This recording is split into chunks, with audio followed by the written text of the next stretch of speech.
black mark from McLaren.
action from Belgium, round 13 of the Formula One Grand Prix.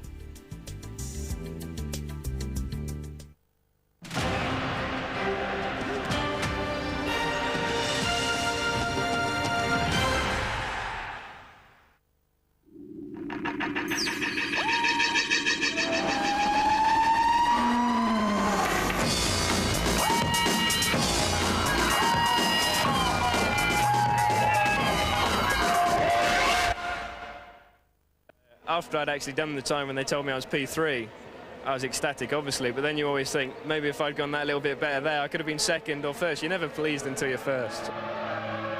Look at that! Jenson Button goes third ahead of Michael Schumacher. This young man is incredible. The third here in qualifying it's outrageous. I love it. It's great.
Mist and rain for the Belgian Grand Prix. Hello there, welcome to the ITV studio. We told you so. At the end of qualifying, we are in for a wet one. A lot of rain through the night, felt a bit more like mid-November arriving here this morning. More rain, the popular forecast. Take a look what happened to Giancarlo Fisichella in morning warm-up. 145-mile-an-hour smash in the Benetton, a really nasty one. Fisichella emerging with nothing worse than a damaged knee. He will be racing, though, in the spare. They could not repair that Benetton. Delighted Eddie Jordan alongside Tony Jardine. Interesting place this whenever we come here, particularly interesting in the wet. Well, we have good memories from the wet here, of course, and I'm not particularly perturbed about the weather today, but never anything can, you never know what's going to happen. There is a suggestion that the race might be starting behind the safety car. Well, I think it would be a prudent decision, and even though, we were the beneficiary, if you like, of that huge accident 2 years ago, but no one wants to see that kind of thing again. And I see no reason why it can't at least start under a pace car, and it lets the grid form in a proper fashion. And hopefully the FIA and the stewards will agree to that, because certainly I'm one of the advocates that it should be. We'll know very shortly. No matter how it starts, your man Trulli is up there on the front row. Second time this year. He was there in Monaco as well. Well, I think this is particularly nice because, Monaco is a place where they all believe that it's a driver that either likes it or he doesn't like, where Spa is beyond all doubt the driver's favourite track, and for him to be on the front row ahead of particularly people like Michael Schumacher, it's great buzz for him. And he's a young driver in the team, and himself and Heinz-Harald Frentzen are making a very good job of it now. It's coming very strong. Mentioning Heinz-Harald Frentzen there, Tony, what did you make of the sort of continuing spat between Heinz-Harald and David Coulthard in qualifying?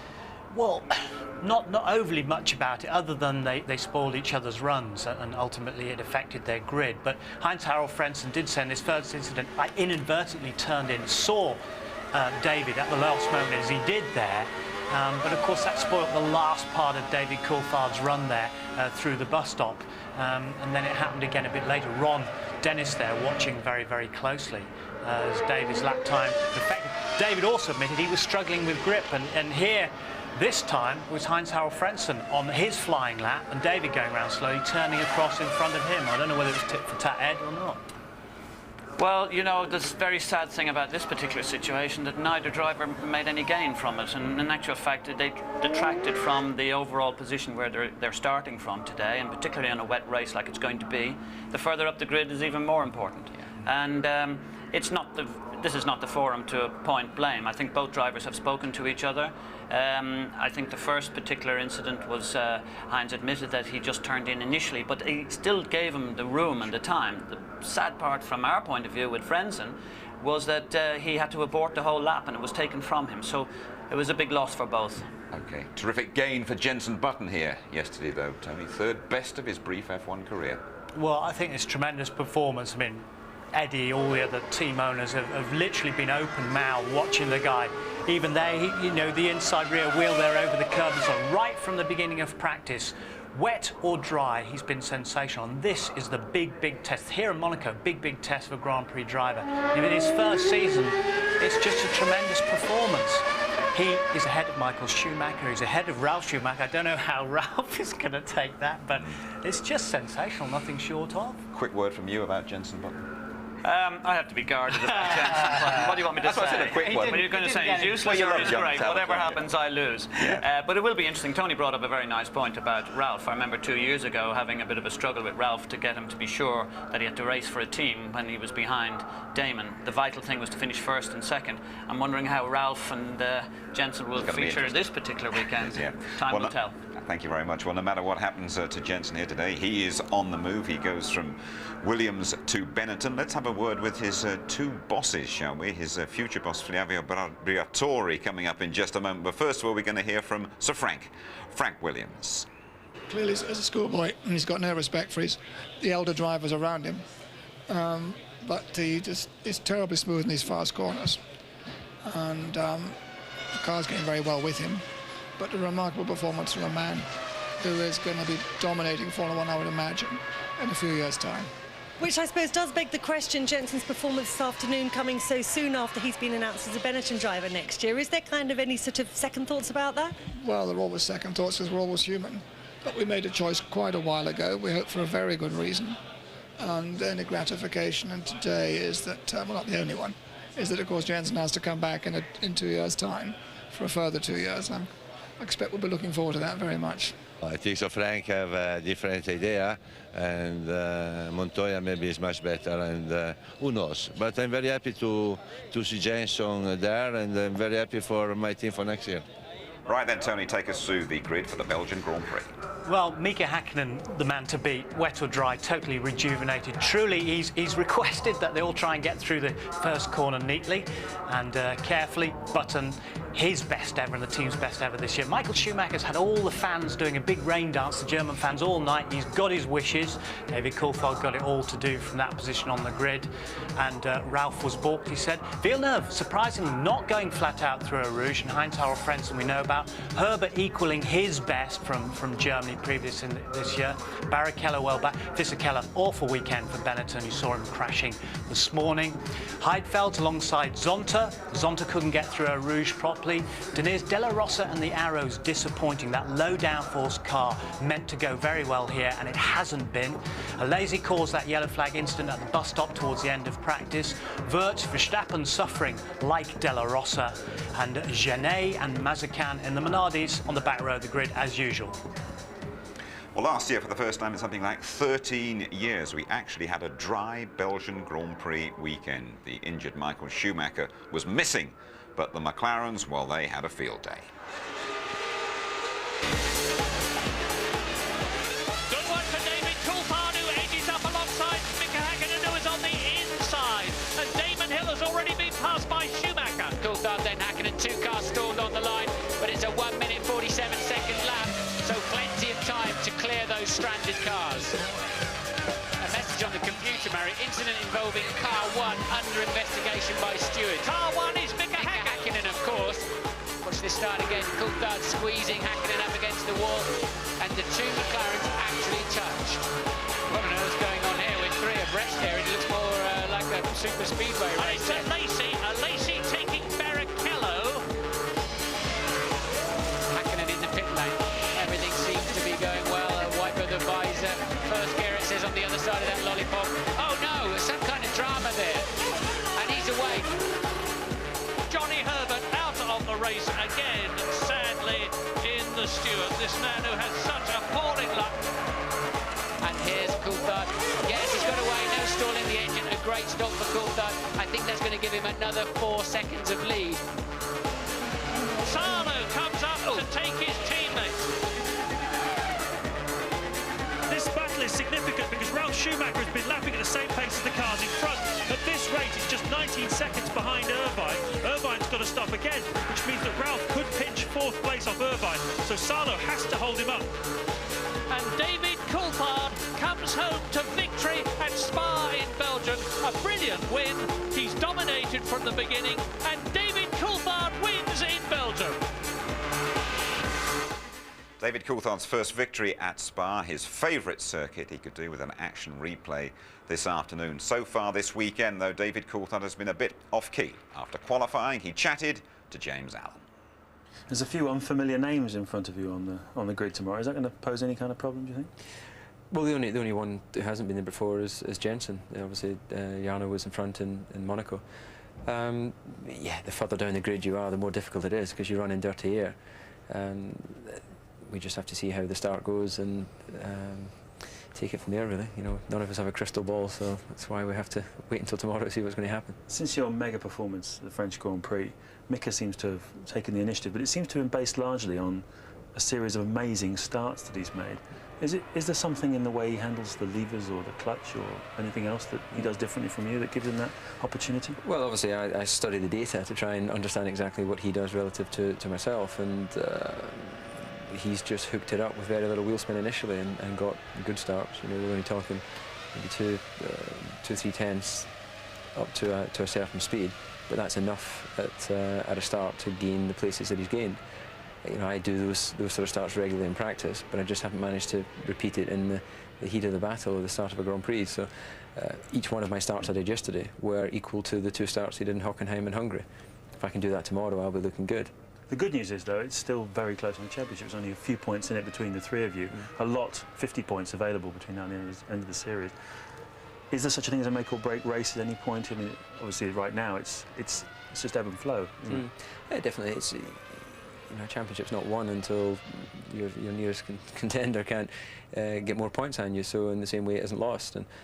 And it's going to be close, I think, for the next few races. You know, as we speak, Mika's looking very strong. He's on the pole, and Michael and I are 4th and 5th, and Rubens is even further back. But that doesn't mean that's the way it's going to be tomorrow. And obviously, my goal is to try and get as many points as I can. It's going to be an interesting few races, you know, starting with tomorrow's race. You must be chuffed, though, that McLaren seem to have got some clear air now in performance terms between yourselves and Ferrari. They, both in Hungary and here this weekend, they did seem to have fallen back 3-4 tenths behind you. Yeah, certainly. If you look at the qualifying performance of Mika relative to the Ferraris, then that's certainly the case. And I think had I had a clean run, then, you know, I don't know Michael's qualifying session, how it went, whether that was his genuine quickest lap, but certainly there was a quicker time available from me, not enough to get the pole, but certainly enough to be on second. And it does look like we have a little bit of an advantage, but it's turning that into 10 points on race day.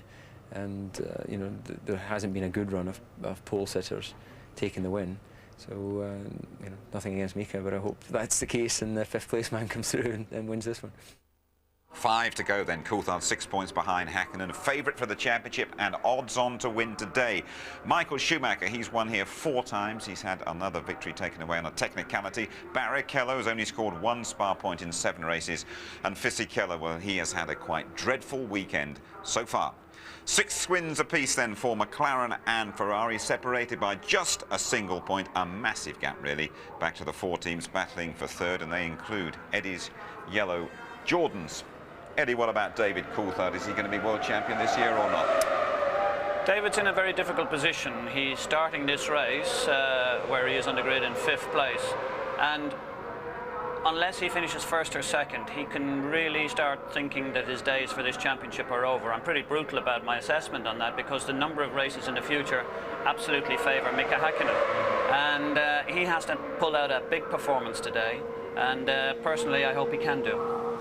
It's the start that he's particularly worried about as he comes out now, like all the other cars, about half an hour to go to the start here. And we're hearing actually that it's not actually going to be started behind the safety car. There's a bit of a row going on over there, because I think one or two team bosses, Ron Dennis for example, like you want to start behind the safety car. Well, when I came here about half an hour ago, the conditions were such and the cloud base was very low, and I was just thinking that perhaps, you know, unusual as it may be behind the pace car, I just thought that let's get this race away without the massive incidents that can happen. It's a very tight first corner and it's very prone to accidents.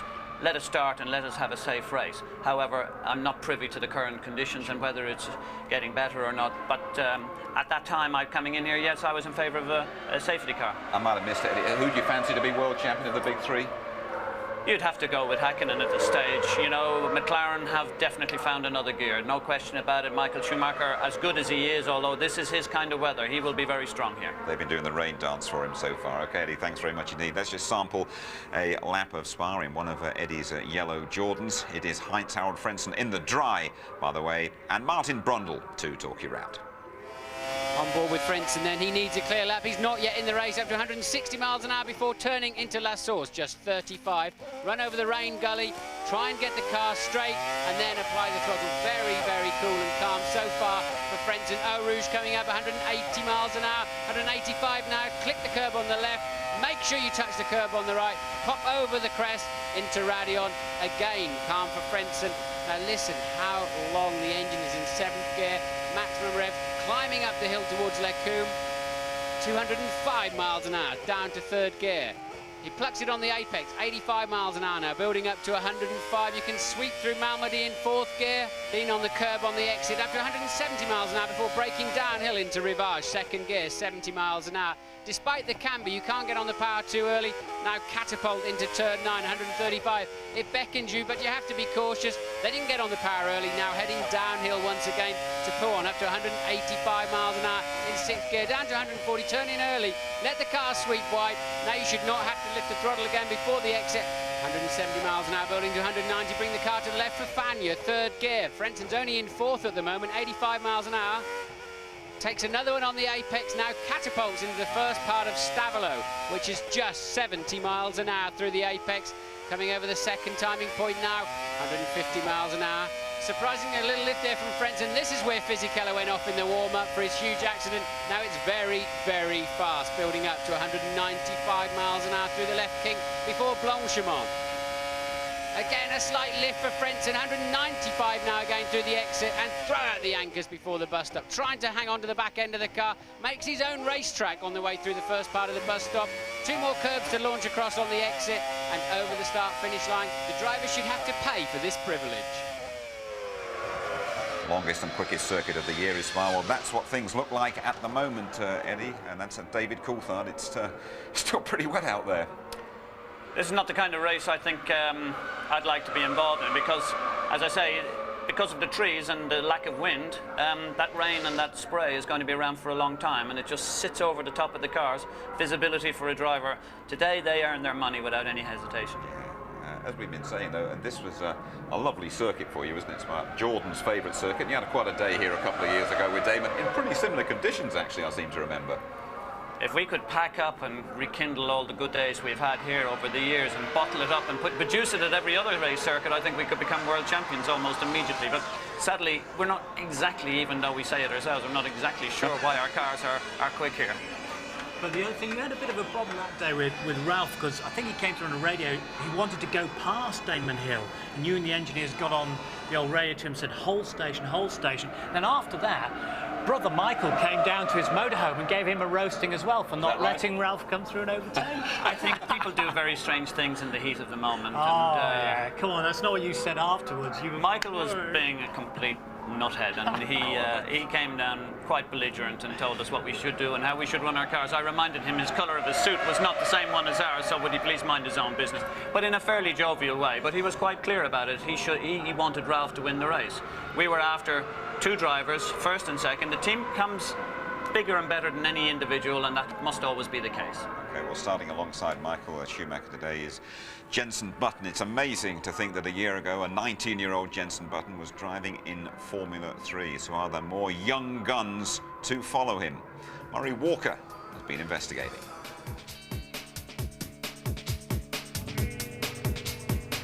For over 30 years, the traditional route into Formula 1 has been through Formula 3.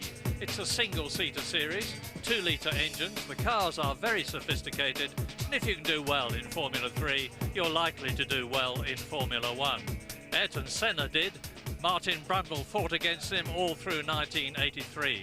It's where Jackie Stewart started, Alain Prost, Michael Schumacher, and now Jenson Button, who only last year was in the British Formula 3 series. So, in the closing stages of this year's series, we've come to Silverstone to check on tomorrow's heroes. Top of the list is Thomas Scheckter, son of world champion Jody, and Brazil's Antonio Pizzonia, the current championship leader.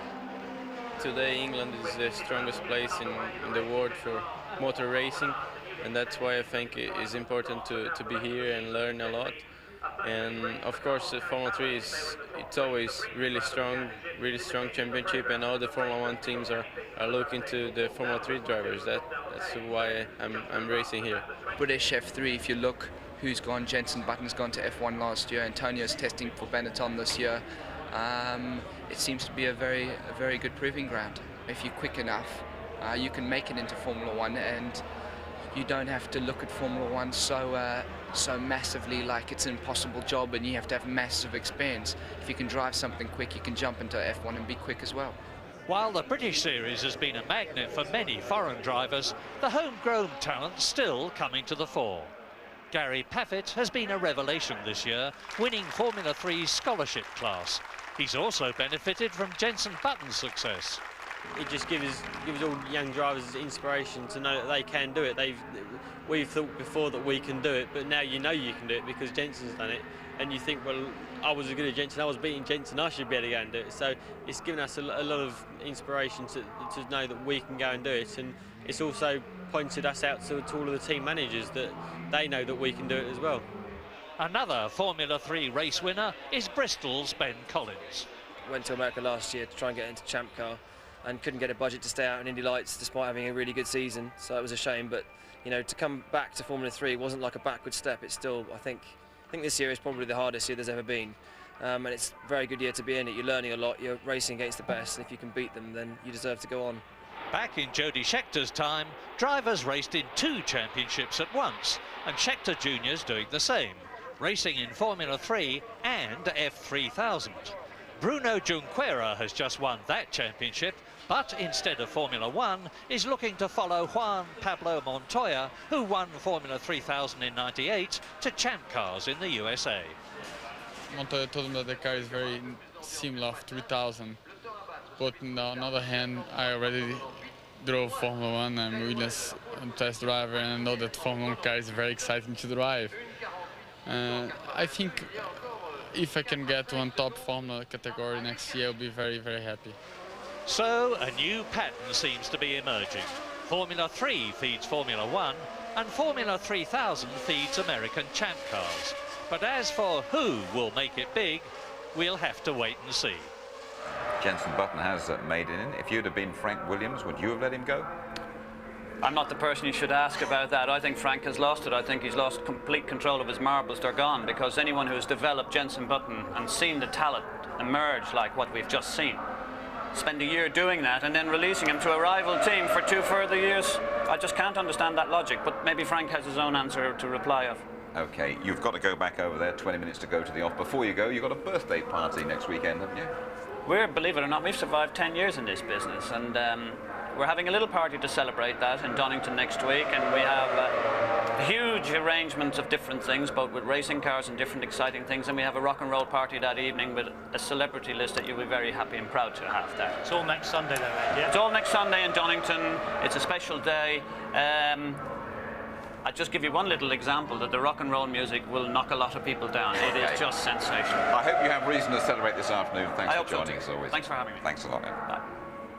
There is Michael Schumacher.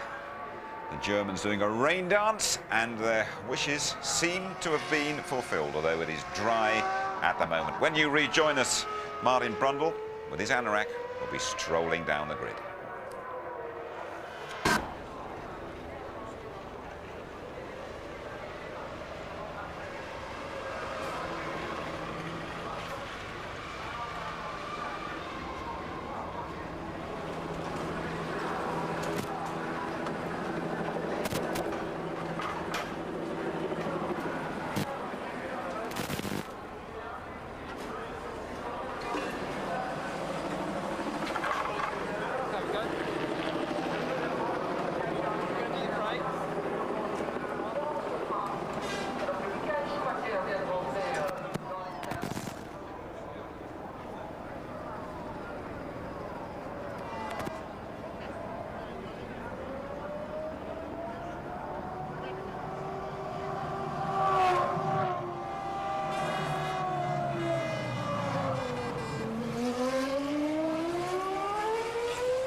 Johnny Herbert, you found an excellent balance with the car on Friday. Have you maintained that this morning? I didn't know a word you said at the beginning. I think I heard the last bit. It's okay. I think we weren't too bad this morning with the balance of the car. So, hopefully we can keep that momentum going in the race. The conditions, by the look of things, are going to change as the race progresses, and that's going to make it interesting. Okay, you're going to leave Formula One, but now things are starting to click with Jaguar and yourself. How are you feeling? I think I heard that as well. They should be okay as far as, I'm concerned. The American thing is coming along nicely, so it's unfortunate. Yes, it's starting to come together, but, I've made my mind up. Okay, thanks a lot. Fine. I think I should be okay for the race. I just back in the knee, and I have a little pain in the neck, but it's okay. The shattered Benetton will be rebuilt and used as the spare this afternoon. Bridgestone have introduced 2 new tyre compounds for Spa, a heavy-duty and an intermediate wet. Jaguar, Ferrari and BAR tested the intermediates for the first time this morning with varying degrees of success. This morning's conditions gave the drivers their first opportunity to try the cars with a wet setup. Was this a radical new front wing at McLaren? No, the team had just forgotten to remove the covers before sending Coulthard onto the track. There'll be an inquest about that. Well, race strategy is always a very tricky call. 2 stops, very much the norm here at Spa, but these sort of conditions present their own special problems. More on that from James. You're dead right, Jim. Normally in the dry, this is a 2-stop race, clear and cut. But as soon as you get a bit of rain, a lot of people think of playing it safe and going for 1 stop. Trouble with Spa is there's a big time penalty for carrying the extra weight of a 1-stop fuel load. So I expect most of the front runners to stick to the original plan and stop twice today. What they might do is put a little bit more fuel in for the first stint, particularly if the weather forecast tells them there's a break in the weather coming up, they might try and stop then. Safety cars also will keep the strategist on their toes today. What I can tell you, I've just spoken to the Williams strategist, and he assures me they're going to put Jenson on an aggressive strategy. They're going to try and win this motor race today. Bookmakers tell me that Button's odds have come in from 100 to 16 to 1 to win his first Grand Prix here this afternoon. Let's pop down and have a word with Martin Brundle. Now, Martin, what is the latest on the start? Safety car or not? I think it's still very much under discussion down here, Jim. Hello, everybody. Hope you're having a nice bank holiday weekend. Just want to remind you just what a short run it is down to the first corner and how narrow the track is, why it's always quite critical here at Spa for the start of the Grand Prix. This is the safety car with a rather powerful engine, going to be driven by Bernd Mailander. I wonder if we're going to see that used today. Normally it would disappear about 5 minutes before the start procedure. It can stay here up to 1 minute, and I know Charlie Whiting, the race director, is still canvassing the drivers to find out how much standing water there is on the track. Bad accident here 2 years ago, of course, but I have to say, in my view, there's nowhere near enough water on the track, certainly at this end of the circuit, to warrant a safety car. Here are the 3 types of tyres that Bridgestone have put out for ITV to have a look at. This is the intermediate they ran this morning, but it blistered, that it will not be used this afternoon. This is the medium tyre that seems best suited, and this is for with heavier grooves if it really rains. Now, I've spoken to 4 or 5 teams, got completely different story on what they're expecting this afternoon in terms of weather. Some teams say it's not going to rain again.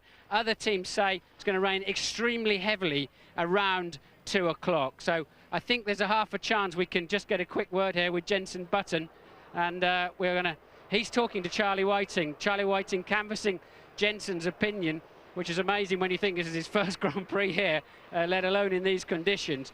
But we'll just wait for that one to finish. So Charlie Whiting, race director there. Jenson, watched you out on the circuit Saturday, super smooth, got it up to 3rd on the grid. You were quick in the rain this morning. You seem to have it covered always. I think so. The car's been working great all weekend. From the first time I stepped foot in it on Friday, the car's been working very well. We've changed a few things since then, and it just seems to suit the circuit very well. Obviously, Beamer have done a good job on the engine as well, and obviously we're looking for a good result, but with this condition, anything can happen. All right, well, you were the quickest car on the track at the end of Hockenheim when it was raining hard, and you were quick again this morning in the wet. You seem to really, you know, in these conditions, you must be expecting to be a challenger, surely. I'd hope so. In practice this morning, we were a couple of tenths off Mika, but all I can say is I can't wait. What did Charlie Whiting say to the race director? He wants to, your opinion presumably, on whether you think you should start with a safety car. Yeah. And what did you tell him? I can't really say that, can I? Well, you can say. You're not going to give anything away. Do you think it should or not? I think it should. You think it should start under the safety car? Thanks for the time you've given us. I know that you want to get your head into gear. Good luck. Let's wander over and see if we can find the Coulthard. He is... Ron, should this race start under the safety car or not? I think it'd be prudent, and I think hopefully it'll happen that way. I think there's a high chance of first corner accident without the safety car, and why not eliminate that risk? That's a yes. See you. Right to Coulthard. He's down here, 5th on the grid. Pretty poor qualifying for David. He only really got 1 decent lap in. Let's see if we can find him. He's talking to engineer Pat Fry. They're having a bit of a technical talk here, so I don't want to cut in at that point. We got 30 seconds left, but DC got 30 seconds left. What's your view? How wet is the track around the far side? It's still wet enough to mean that, you know, in this area here, you're going to have very bad visibility. So although it looks like it would be quite safe to start without a safety car, I think the safest thing is to have one. although that obviously takes away any chance that I might have of gaining places at the start. Do you think they will then start under safety car, or do you think it looks too dry to me, frankly? Yeah, that's the problem. You know, from standing outside, it looks too dry, but it's what happens on the track, and it is a difficult call for Charlie. But I think if Michael and Alex, being the other two GPD guys, if they agree, then I think we'll go with it. So let's wait and see what they decide. Your strategy today? I need to move up the grid, so I've got to go for it. Looks like it might dry up, so we'll take a punt and set up, hoping that it does dry. Thanks for talking to us. Well, a lot of different views on whether the safety car should start this race. Back to you, Jim. Well done down there, Martin. This fella, safety car or not, goes so well round here. Yeah, we had to think about, you know, his first win here in '92. He was the first to come in and put slicks on in the wet. He did it again in '95 from his worst ever grid position, went out on slicks in the wet. Michael Schumacher we're talking about, of course. Michael Schumacher is the rain master. You just saw Herbert there. You know, in '97 he did an extra reconnaissance lap in the wet when it did start behind the safety car. He went on intermediates then when the rest went on wets. He must not be discounted. There we are then, Mika Häkkinen, the new World Championship leader on pole, chasing his first win at Spa. Jarno Trulli on the front row in the Jordan. Button, best ever starting spot for him. Michael Schumacher and David Coulthard up there. Coulthard hoping to get the start right this time. Will it be the safety car or not? We will find out very shortly.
It's the Belgian Grand Prix. It's live only on ITV. A massive crowd at Super Spa-Francorchamps. The vast majority hoping for a Michael Schumacher masterclass in the wet. Let's join Martin Brundle and Murray Walker. Murray, good afternoon. How are they going to start the Belgian Grand Prix? Pass. Absolutely. Pass. I don't know. We'll have to just wait and see. If Martin can't update us from the front of the grid, we've just got to wait until Charlie Whiting makes his mind up. But I'll tell you this is going to be... There is a star that lights the road. I take this ride. Just try. I wanna be the only one to make it to the light. I take it to the edge where I lived 1,000 lives. Maybe I could be the one right into the setting sun tonight. Just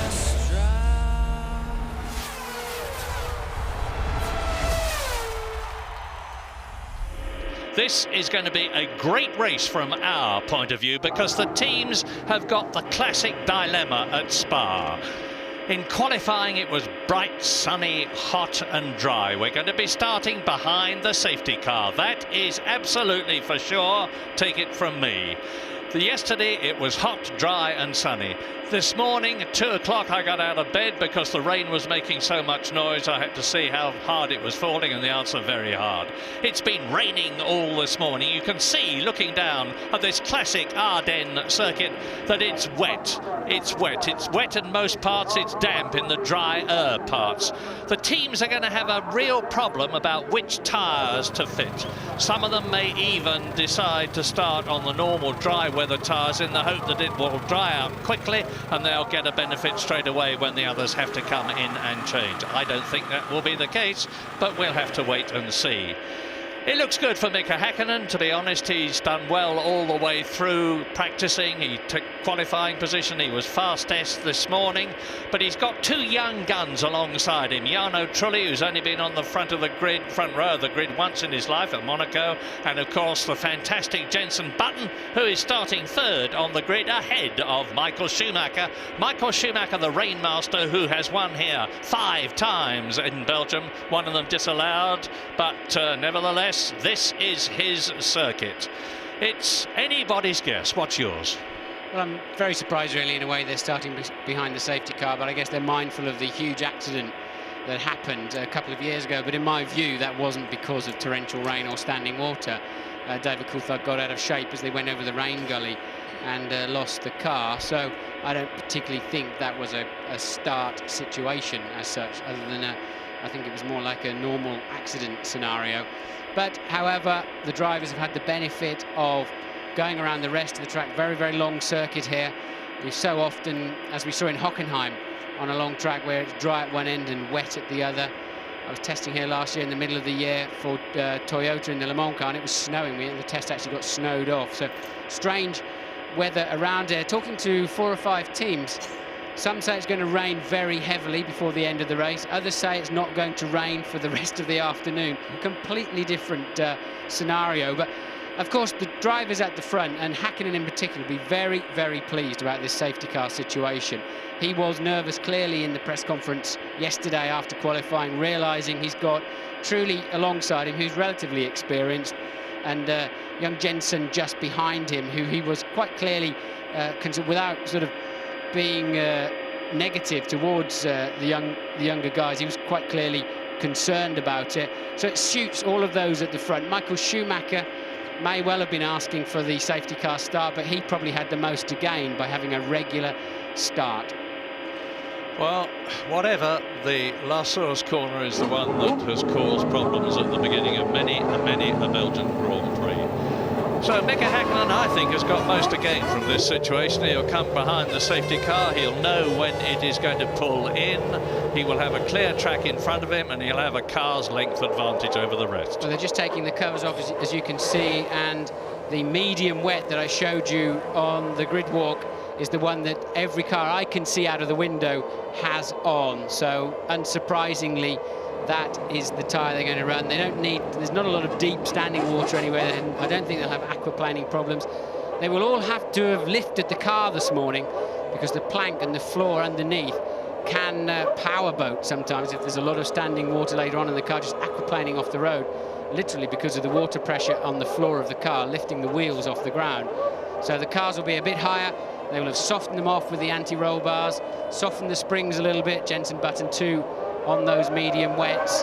And I think also they will have added some fuel to give themselves a bigger window. They noticed this morning after 12 laps of running, the track was not fully dry at all. So they're expecting the track to take about 20 laps to dry, I think, unless the sun bursts through. And I imagine they'll be running just a little bit longer in this first stint than they would normally do so. I would think that when the lap times come down to around about 2 minutes, and the pole position time this year was Mika Häkkinen's 1 minute 50.6 seconds, when the lap times come down to around about 2 minutes, we can expect to see them coming in and switch to dry tyres if it doesn't rain. My hotel proprietor, who's a bit of a weatherman, says it is going to rain. So again, we'll have to wait and see. So I'm expecting when they get round to the end of this lap, Mary, that they'll just carry on behind the Mercedes-Benz. And actually, I think it's a wrong call. I know it's dangerous out there. I know it's terrifying. I've raced here many, many times in the rain. That first lap, heading up to Les Combes, you can't even see your own steering wheel sometimes.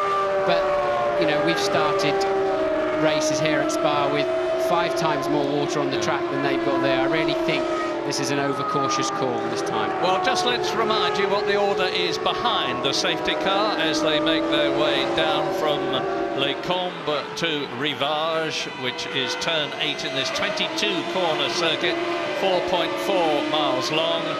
Mika Häkkinen is leading round, and behind him is Jarno Trulli, the young Italian in the yellow Jordan. Then it's Jenson Button, Michael Schumacher, the Rainmaster. David Coulthard is 5th on the grid. Ralf Schumacher is 6th, so both the Williams BMWs are in the top 6. So safety car is coming in at the end of this lap. Effectively, the clock has started for the race. And so they're counting this as the formation lap. As normal, this is part of the Grand Prix, just like the green flag lap would normally be as they go round to the grid, with the exception that there will be no start procedure. So the race starts now. My understanding of the computer here is the safety car will peel off into the pit lane, will not go through the bus stop, and it's then Häkkinen who becomes the safety car effectively, becomes the pace setter, but I think he'll be long gone by then, if he understands. And the teams will now be on the radio to the driver saying, safety car is in this lap, and that's going to confuse more than a few of them. Yeah, and they have to hold station until they've gone over the start and finish line, and that, of course, is before La Source. Is anybody going to get the jump on the man in front of him or the men in front of him? It calls for superlative timing in this situation when the cars are already rolling on the track. Jarno Trulli having a look on the inside of Mika Häkkinen's McLaren. There's Ralf Schumacher. Jacques Villeneuve is well up. Watch him. He's in 7th position in the BAR. And this year he's not got through La Source flat out. There's almost a dry line. Eau Rouge, sorry. There's very few of them. I don't think I've ever seen a trace in my life where they genuinely went flat out, and the green flags are waving. This race is effectively underway now. So, safety car, we're looking at them as they come through the chicane, and the Belgian Grand Prix at racing speeds is on. Mika Häkkinen leads Jarno Trulli. Michael Schumacher has a look on the inside of Jenson Button as they go round at La Source. No changes yet. David Coulthard still there in 5th position, and Michael Schumacher closing up marginally on Jenson Button as they come into Eau Rouge. It looks flat, it's anything but over the crest. So there is Button, Schumacher, and Schumacher is definitely closing on the Williams. Yes, Button quite cautious through Eau Rouge there. Michael's got a run at him, but I don't think he's close enough. Coulthard's not far behind either, and now they're all in the ball of spray. So Jenson Button's got the visibility. Coulthard trying to go around the outside there of Michael Schumacher, so he appears to have some good straight line speed. That'll come in useful later on. Meanwhile, Häkkinen carelessly moving ahead at the front. And still, as they come down to Rivage again, Schumacher is coming up behind Jenson Button, but cannot, of course, get past the Williams at this point in the race. Now, it looks to me as though the circuit is going to start drying out. We'll get a dry line emerging at some point in the future. Meantime, David Coulthard is right up behind Michael Schumacher, and Mika Häkkinen, of course, is stretching away. And David Coulthard on this lap has gone through the first sector faster than anybody else. It's Button, Schumacher, Coulthard, Häkkinen still leading. Jarno Trulli second in the Jordan, and in sixth place, Ralf Schumacher. No change there. I can't imagine this pressure for a 20-year-old like Button to have Michael Schumacher bearing down in a Scarlet Ferrari in the early stages of his first ever Belgian Grand Prix. But look, already at the dry line beginning to emerge as Häkkinen keeps moving ahead. Coulthard was quite slow in the middle section. He's dropped away now from the back of Michael Schumacher, but they're all very much line astern. Now, let's make this quite clear. As this circuit dries out, it's going to be critical when they come in for dry weather tyres, because if you stay out too long on wet weather tyres, they overheat, they start to choke, they lose their tread, and therefore you lose grip.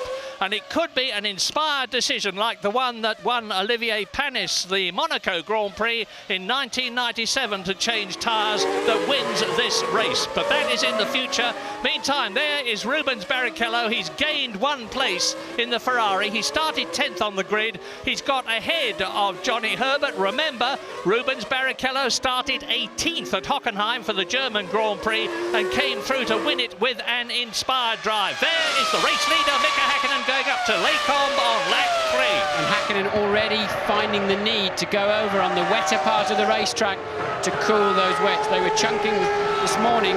They've got to somehow make them last into the first sensible pit stop window. I would have thought about lap 12 so that they can get through the race with only 2 fuel stops. So they need to conserve the tyres, and already Häkkinen going over to find some puddles. But everybody does that, and quite quickly, even the offline parts of the racetrack become much drier.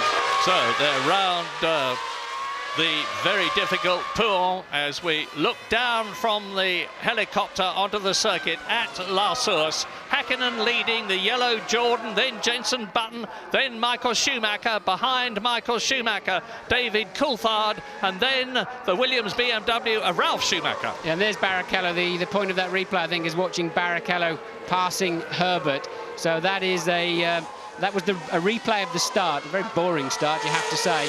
And other than that move by Barrichello, very little has happened down the field as Häkkinen comes through Stavelot, heading down now towards Blanchimont. Which is where the dry line is definitely emerging. The lighter part of the tarmac that you can see is the drier part.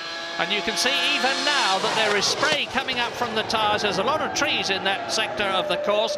They release moisture and wetness onto the track for quite a long time. But Mika Häkkinen now is leading by 2.1 seconds at the end of the third lap. He's just made the fastest lap of the race, 2 minutes 5.4 seconds. And look at Button coming up the inside of Trulli.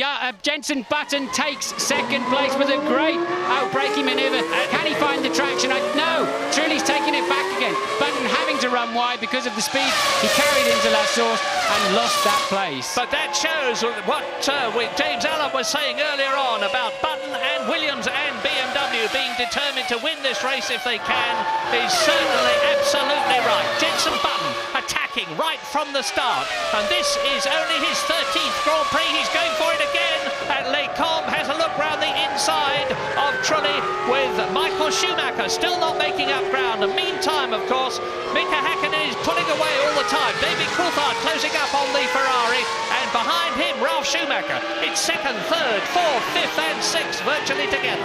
Yes, Häkkinen 1.5 seconds faster than anybody else on the last lap, and 2 seconds faster than most in the top 7 of the field. So Häkkinen really hooked up, found some grip, found some confidence. It's truly under pressure, and Jenson Button looking calm and still finding time to go over and cool those tyres a little bit. Look, virtually a dry line through Pouhon. Yeah, and Button 0.4 of a second faster than Trulli on the previous lap. He's pushing all the time. Jarno Trulli is definitely holding up. Now, this is an enormous benefit for Mika Häkkinen, and the man who is really suffering at the moment is David Coulthard.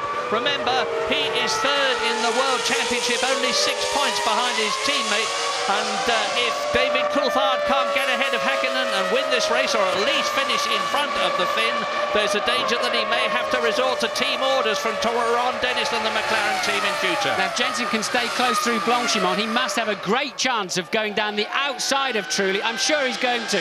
And outbrake him. No, he's positioned his car wrong. He's let Michael through. Bad mistake there from Jensen. He went the wrong way completely. He needed to go around the long way around the outside there. He really snooked himself on that move. Michael Schumacher then is attacking up to third position. Jensen Button won't take that line down. He has another look. David Coulthard is still there. Behind David Coulthard is Ralf Schumacher, and Button attacks again. Hits Trulli, spins the car. Button keeps going and Coulthard gets through. David Coulthard has taken advantage of that spin there, and they go down to Eau Rouge together. This is fantastic. This is 180-mile-an-hour Grand Prix Formula One wheel-to-wheel racing. Yeah, Ralph is through, so really 2 or 3 terrible corners there from Jensen, finally showing his inexperience. A clumsy move on Trulli. He came in too late. Trulli had already been surprised by Michael Schumacher. Jensen tried to capitalise on that, but there really was nothing else going to happen except Trulli turning in on him, and then managed not to make contact with Coulthard. Coulthard leapfrogged the pair of them, and then Ralf Schumacher making good on the move too. Bitter goal for Jarno Trulli, who was doing so well and had qualified second, but now that's opened up things for Michael Schumacher. The crowd loves that. You can see the scarlet jackets waving, because Michael Schumacher now is second to Mika Hakkinen. Mika Hakkinen has put up the fastest lap of the race at just over 2 minutes and 5 seconds. Remember what I said earlier on, when the lap times come down to about 2 minutes, we can expect them to start coming in for dry weather tyres, but that's not yet a while. And Ralf Schumacher has a look at David Coulthard now, and Ralf Schumacher is ahead of Jensen Button, unseen by us. No. We covered that one, Murray. Ralf Schumacher cleared Jensen Button. They were side by side into Eau Rouge. Hopefully we'll see a replay of that. And Jensen quite sensibly yielding to his teammate. His teammate had the line. There was no point in them tangling in such a fast corner, and they live for another day. I'm not sure how Coulthard is going to handle Ralf Schumacher behind him. Coulthard appears to have a major problem in the middle sector of the race. He's 2 seconds slower than teammate Hakkinen. He's clearly got a balance problem on the car. They've been changing the car for the conditions, and Coulthard not at all hooked up in the middle part of the lap, and I think he's going to have those Williams keeping him close company for a while. Michael Schumacher, let's see what time he does. He's still 1.4 seconds slower as Michael Schumacher than Hakkinen up front. Hakkinen now with a 10.8 second lead. Yeah, the McLaren engineers and Hakkinen together have done a superb job on getting the balance of the car right. They were working at it all through Friday in the 2 practice periods. Here is Ricardo Zonta in the BAR going over the chicane there at the end of the lap. He won't suffer there, and lap 6 now, and here coming towards us is Michael Schumacher in second place. Some cars coming in the pit lane, Murray. I think they're going to slicks already. Some cars, and I can see the Ferrari mechanics outside my window ready too. So some cars ready to go to slicks this early. Yeah, in has come Nick Heidfeld, in has come Marc Genet, in has come Verstappen, and there is Heidfeld coming out. He's changed his tyres on the Prost from the wet weather tyres to the dry ones. So now Heidfeld is out on the track, so's Verstappen, so's Genet. They've lost time in the pits, but they could gain it. And look at Button. Button in the background, pushing his teammate Ralf Schumacher very hard indeed for 4th place. Ferrari with slicks in the pit lane, Murray. So I would guess they'll be bringing in Michael Schumacher. He's probably calling, yes, bring me in for some tyres. So often here at Spa, you've got this drying situation. Coulthard's still under pressure from those 2 Williams. Yeah, and it's working, because fastest first sector now is Jean Alesi down in 17th position in the Prost, and he's been in and taken on dry weather tyres. This, as I expected, is going to transform the race. He's too far down to do much other than benefit him up to about 10th position, but if Schumacher comes in before Mika Hakkinen, we could see a change, although Hakkinen is now some 11 seconds ahead of the Ferrari. And Hakkinen did not come in that time around. There's the Schumacher in then. So James is in the pit lane. Well, Martin, there's been a huge amount of debate about this. First they were, then they weren't, there they weren't. It's an extraordinary gamble. He's still a few seconds a lap off the sort of pace you need to be on. But I think Michael is throwing the dice, trying to force McLaren into decision. And Eau over his shoulder, in comes his brother. He's obviously seen what Michael is doing, and Ralph is in too. So Jensen's still on wets. Nice stop from Ferrari, but, well, incredible gamble. Yes, I think it's a smart move. You've got a Lacey out there much faster than anybody else. Those that have stopped are faster. Even cars that are significantly slower than the leaders normally are already faster, James. I think McLaren have made a mistake by staying out this extra lap. We'll soon know, because the fastest lap we've had so far as Frentzen exits the pit lane, followed by Rubens Barrichello. The fastest lap we've had so far in the opening laps in the semi-wet conditions was Mika Häkkinen, 2 minutes and 5 seconds. Now, if Schumacher, yes, Jean Lacey has just gone round in 2 minutes and 2 seconds. So that's 3 seconds faster in the Prost than a Lacey in the McLaren. Schumacher could really benefit from this. Yes, McLaren have made a mistake here. They should have had their 2 drivers in at least one of them now last time around, because this means that still one of the McLaren drivers has to do a further lap. They can't, but they're too close together on the track to come in. Now Coulthard is 17, actually might get away with it. 17 seconds behind leader Häkkinen at the moment. They may be able to pick both McLarens on the same lap. I think Coulthard's going to certainly lose some time if he follows teammate in, but they're a lap too late. McLaren have called it, I believe, slightly wrong. Well, there is Mika Häkkinen well and truly in the lead of the Belgian Grand Prix over the dry tarmac, comparatively dry, into the pit lane. So Mika Häkkinen comes in now. Where is Michael Schumacher? Because Häkkinen had about a 17-second lead at least when he came in. But Michael Schumacher, meantime, is on the fastest lap of the race. He's gone through the first sector in just 55 seconds, and that is really flying. But remember, Häkkinen had a 10.8-second lead before the pit stop started. So I would imagine he should come out in front of Michael Schumacher, but not by much. The lead will certainly be reduced. Well, there's just been a flash past the commentary box. I missed which car it was. So there is Häkkinen turning on and rejoining the circuit, followed by his teammate David Coulthard. So Mika Häkkinen is still there. David Coulthard behind him in the pits now. You can see Jenson Button in the Williams, so there are going to be very few cars now left on wet weather tyres as Mika Salo just misses Jenson Button as the Englishman turns out of the pit lane.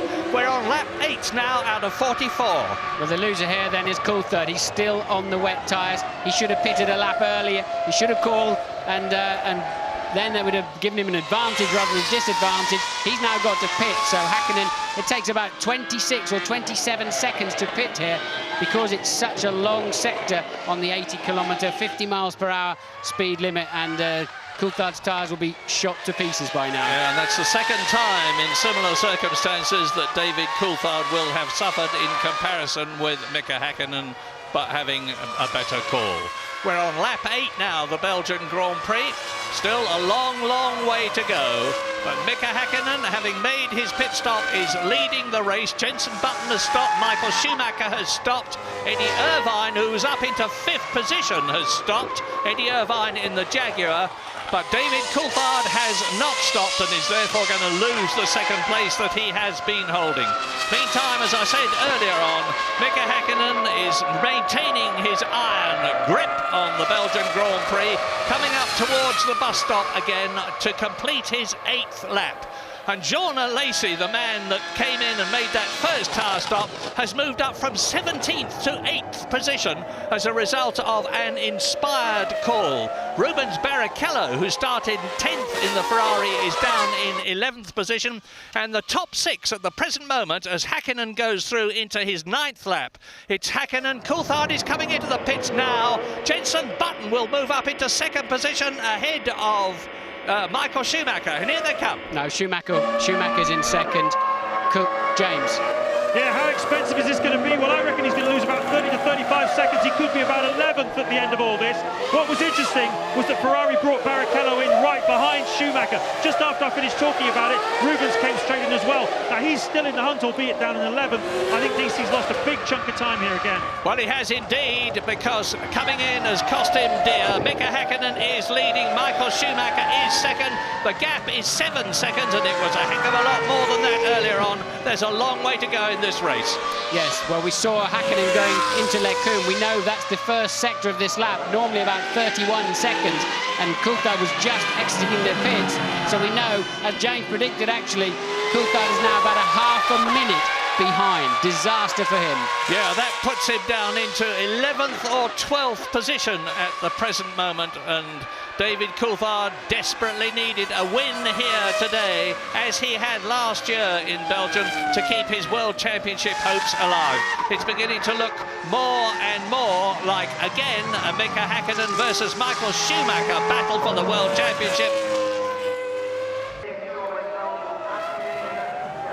It is lap 10 out of 44 in Belgium, and Michael Schumacher is starting marginally to cut into the lead of Mika Hakkinen. He's now, and here is Giancarlo Fisichella, followed by Jos Verstappen in the arrows, bouncing his way across the chicane, and there's some sort of a problem. He moves to one side, and Jos Verstappen goes through and gains the place. He's up into 16th position. Yes, Fisichella's car there, engine dying on him, and that's put the safety car on standby while we're in a break, but I do not believe they'll have to use it. I think they've managed to clear Fisichella's car out of the way, and the race will continue. Michael Schumacher, fastest lap of the race. Down comes the gap to Mika Hakkinen, which was some 10 seconds, now is 5.1 seconds.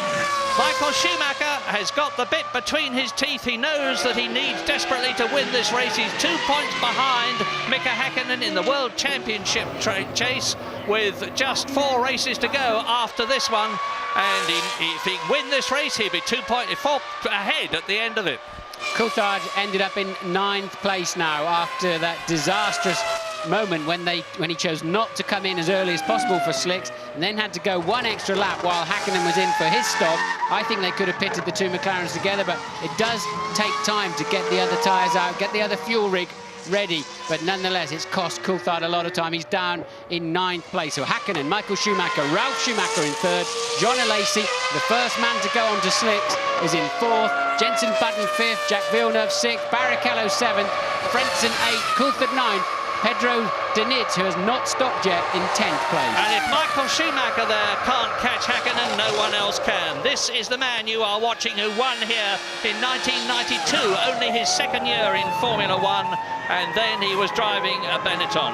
He won again in 94, only to be excluded because of a faulty plank underneath the car. He won in 95 for Benetton. He won in 96 for Ferrari and 1997 for Ferrari. And Louis Goodman has news for us. I'm standing here with Jarno Trulli. Jarno, I guess Jenson Button's not your best friend at the moment. Well, I'm disappointed. I know it can happen. Unfortunately, it happened between me and him, 2 young drivers. I think it was just a misunderstanding, especially it thought that was enough room to overtake, but in fact there was not, and it just hit me on the back and the spawn, and the engine stalled. I was struggling because my tires went, especially my rear tires, because track was drying up and I was on high fuel level. Thanks, Jarno. Bad luck. Well, that's magnanimous of Jarno Trulli, and David Coulthard is pushing now. He's in 9th place behind. There he is in the background as we look at Jean Alesi revelling in the conditions and in a Prost which is actually going well for once. He's in 4th position as Fisichella walks in, having talked to Louise.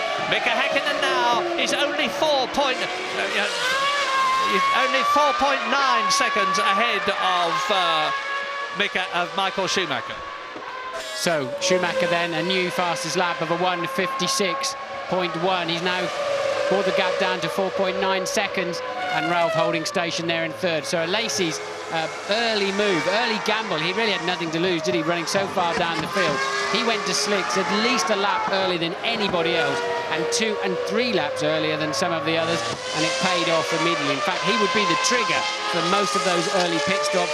They would have seen immediately his first section time on the wets, of the slicks rather, was already much quicker than anybody else, and that triggered all of the rest of the stops that we've seen. The most experienced man in Grand Prix racing. This is his 180th Grand Prix. There is the gap between Mika Häkkinen and Michael Schumacher, which is continuing to be marginally reduced lap by lap. It's down to 4.6 seconds.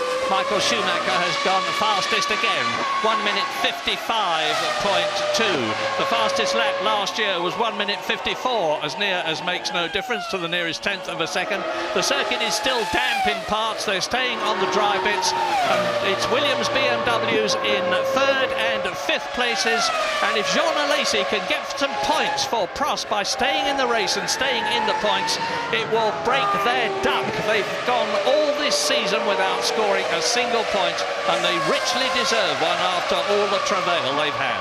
So sit back, you're watching a great duel now between two double world champions. They're in a league of their own. They're 1.5 to 2 seconds faster than anybody else on the racetrack. They're trading fastest times. Mika Häkkinen comes through with a new fastest lap. Michael Schumacher, just 4 odd seconds down the road, beats that straight away, and Häkkinen sets off then on yet another fastest lap. They're really just head-to-head now. And if Alesi can keep up the pace, he's going to catch Ralf Schumacher for 3rd place before very much longer. He is lapping some 0.8 of a second. There's Fisichella. It was Jarno Trulli, of course, that Louise Goodman was talking to. And Alesi is lapping some 0.8 of a second faster than Ralf Schumacher, 3rd position, and out.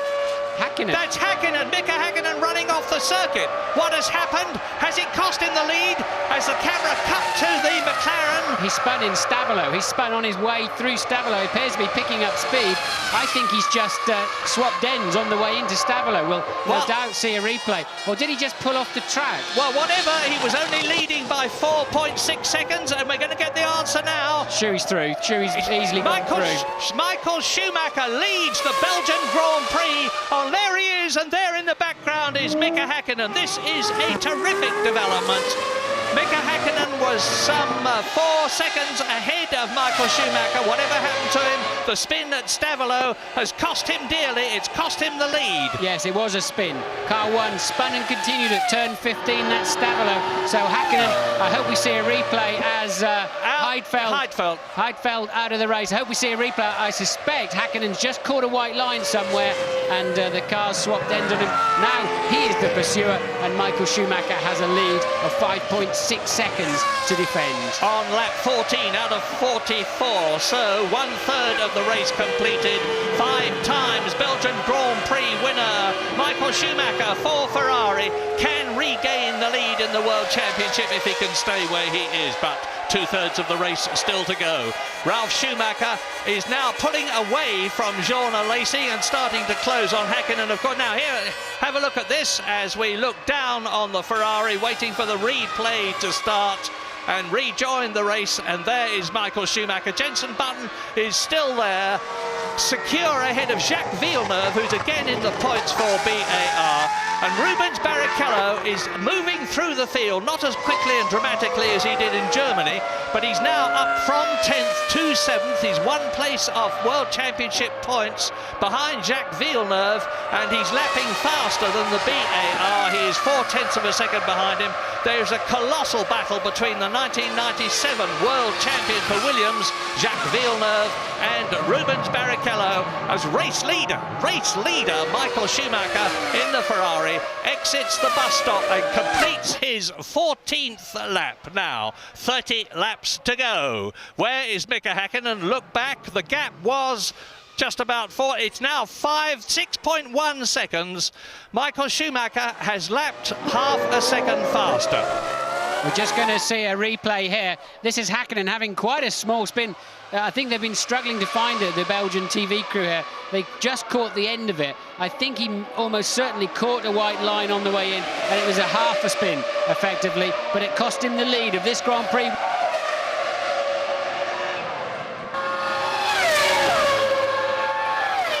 Lap 16, and this is the battle in the race. As you look at Jacques Villeneuve in 6th position, being challenged by Rubens Barrichello. Behind Barrichello is Frentzen, only just behind him, and David Coulthard, who suffered from that very late pit stop, is down in 9th position.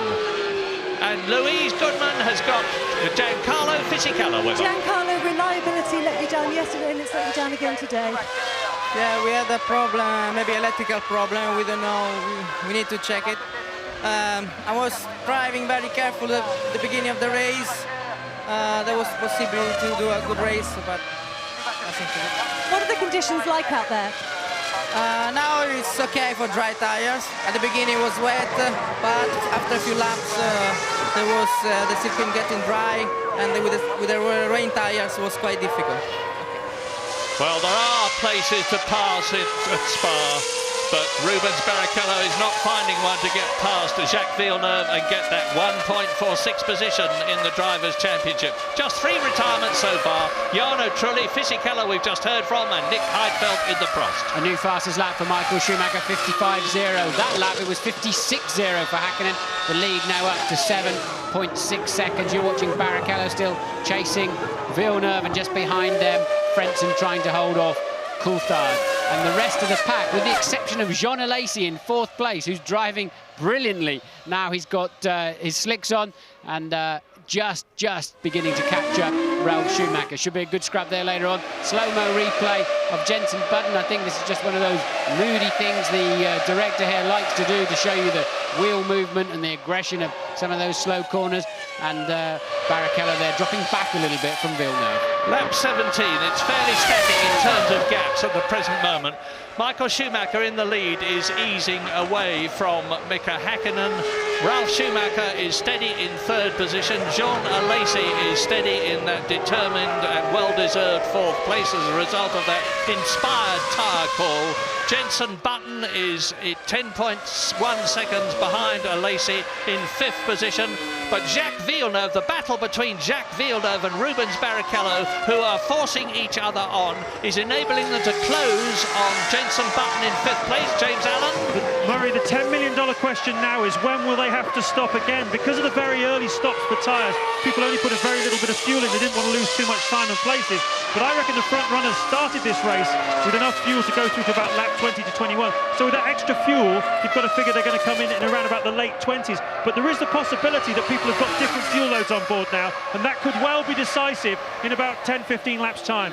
And this, of course, is emphasising what a team sport Formula One is. 54.5 now for Michael Schumacher in the lead. He's just finding more and more grip, and a 55.7 for Häkkinen. So pulling that lead out a further 1.2 seconds up to 8.8. Michael now just waltzing off into the distance, and Ralf Schumacher second fastest lap that time around in 3rd place. Yeah, Ralf Schumacher, who has finished second for Jordan here in Belgium. To go back to the point I was making as you watch Michael Schumacher about it being a team race, the team managements will now be plotting the fuel loads that their drivers need to come in for when they stop. And it's going to be just as critical and crucial that they get it right as it was that they called the tyre stops correctly. And Michael Schumacher, now the master of Spa, and the rain master, as I was talking on earlier on, is continuing to pull away. Watch Michael, Murray. He's going onto the wet parts of the track, although he's on dry tyres. He's going, whenever he gets a reasonable chance, across the road to try and cool those slicks down. They're very soft here. They've all gone for the softer type of race tyre. I imagine the cars are running quite a lot of fuel because they stopped so early in the race. And Michael feeling the need just to cool those tyres down. It's very, very unusual to see a driver on slick tyres going over onto the damp parts of the circuit. But it's paying off. He's on yet another blistering lap. Yeah, his 139th Grand Prix. This is experience. He scored more World Championship points than any other current driver.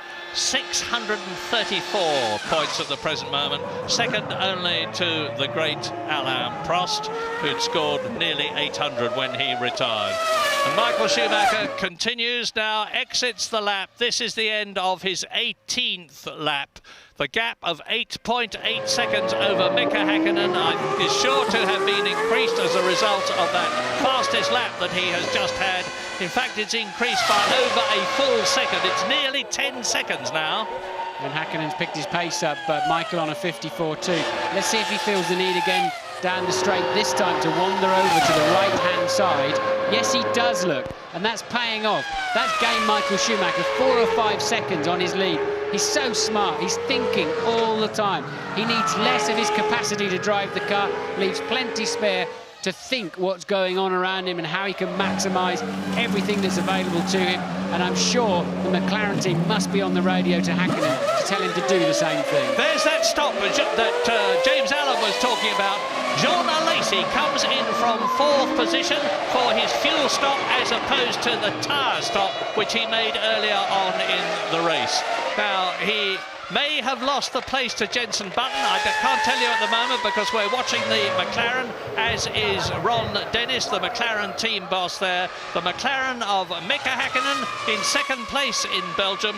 And Hakkinen has already had 5 second places this year, but he needs a victory here, just as Michael Schumacher does, to do something about the World Championship and riveting it for one or other of them. Schumacher, lap 19, Hakkinen, lap 19, gap nearly 10 seconds.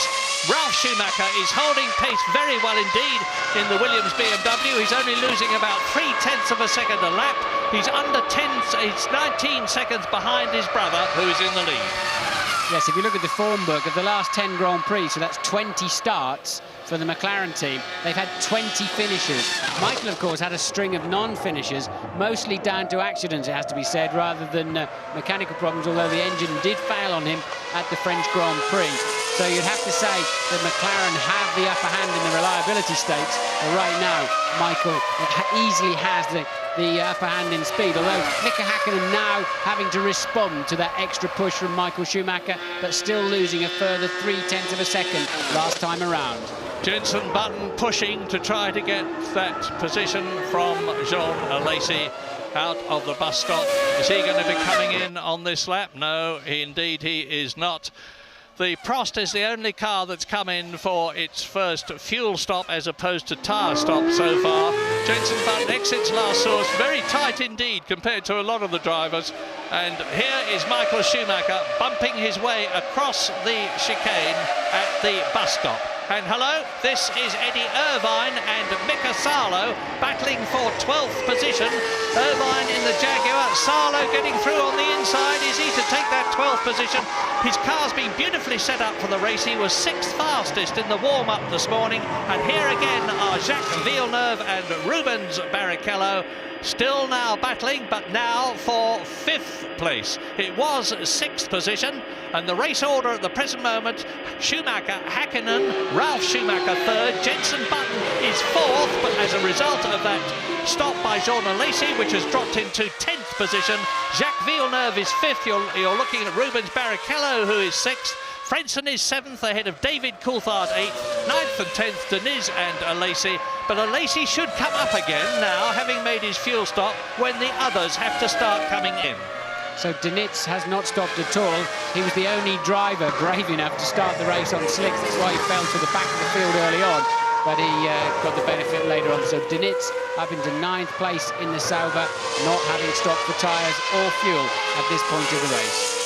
And he is lapping about 2 seconds a lap slower than the flying Michael Schumacher in the lead in Belgium on lap 21, coming up to half distance, which is lap 22 as the bus stop.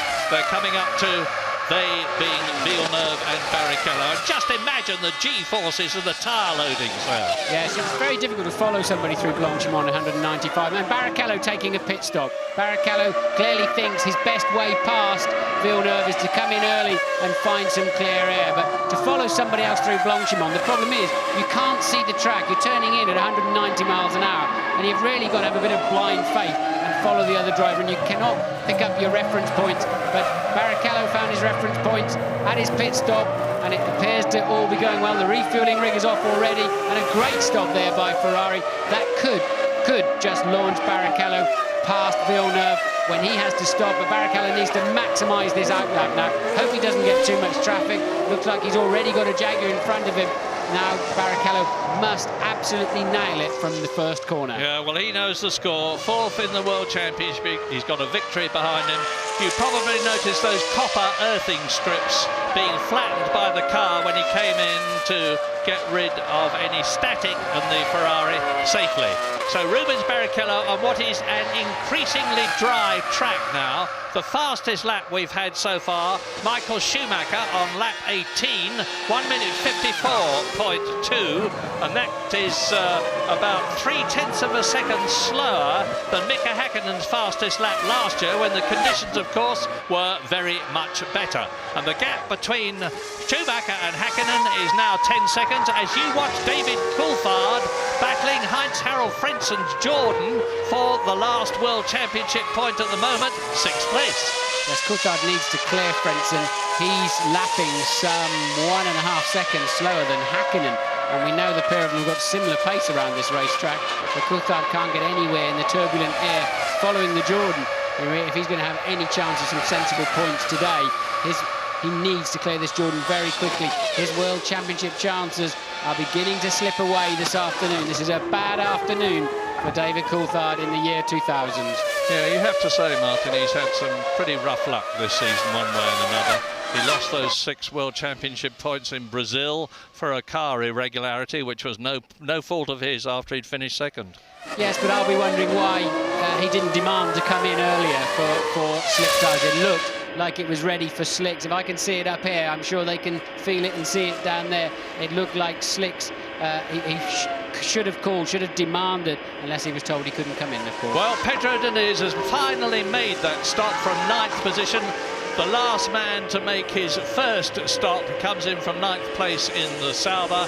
Incidentally, there's a strong rumour going round here that Johnny Herbert, who we thought was going to race in America next year, is in fact again going to rejoin the Sauber team next season. I emphasise, as ever, it's a rumour. I think that's got to the bottom of that a little bit. That's a bit something having a laugh, starting a rumour. I think it came not very far away from Johnny, actually, seeing how fast it would come back to you and how far round it would go on its way. Gone to a lot of people now, then. Never.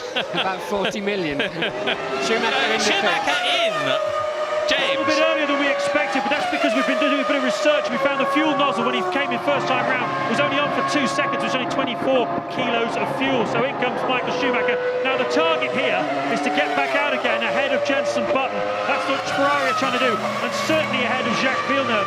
A quick word also on Rubens Barrichello's stop. That was a switch, guys. He's now on a 3-stop strategy. Keep an eye out for it.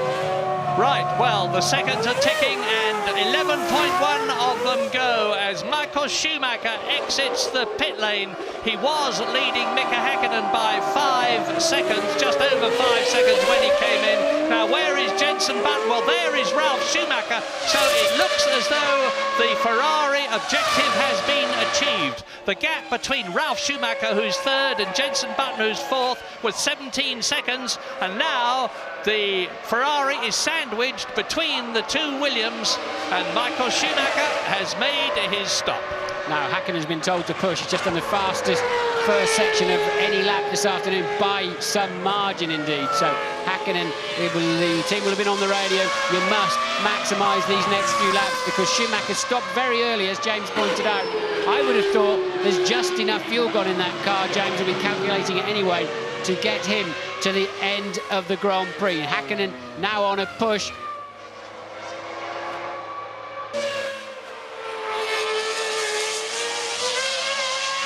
Lap 24, 20 laps to go in Belgium. You're looking at Ralf Schumacher, who is currently in 2nd position in the Williams BMW behind Mika Häkkinen as a result of his brother Michael having made that early stop in the Ferrari from the lead. Michael Schumacher is in 3rd place ahead of Jenson Button, who has only stopped once in the Williams BMW. He's in 4th place. The 2 Williams BMWs are 2nd and 4th at the moment. That's the best they have been this season. Jacques Villeneuve is 5th, pursued by Heinz-Harald Frentzen, and David Coulthard, who has only stopped once, is down in 7th place ahead of Jean Alesi, who has stopped twice. There's still going to be changes in this Belgian Grand Prix as you look now at the Jordan and the McLaren turning into the bus stop, accelerating along that little short straight, out again to complete the lap. Heinz-Harald Frentzen in the Jordan is 6th. David Coulthard behind him, 7th position. Villeneuve in the pits. Coulthard needs to clear that Jordan, otherwise his afternoon's wreck. This is Villeneuve, 50 miles an hour limit. He's at the far end of the pit lane. BAR right down at the end. At least he's got an escape route then, straight out onto the racetrack. Well, there's a 180-degree right-hander immediately after he gets underway, and right out onto the racetrack. So Villeneuve was beginning to catch Jenson Button, but by nowhere near enough speed, and still Coulthard can do nothing about Frenson's Jordan. And he's seen a lot at very close quarters of the car in front of him at various races this year, down out of the top 6. Well, he's in it at the present moment. He is in 6th position on a potential 1 World Championship point.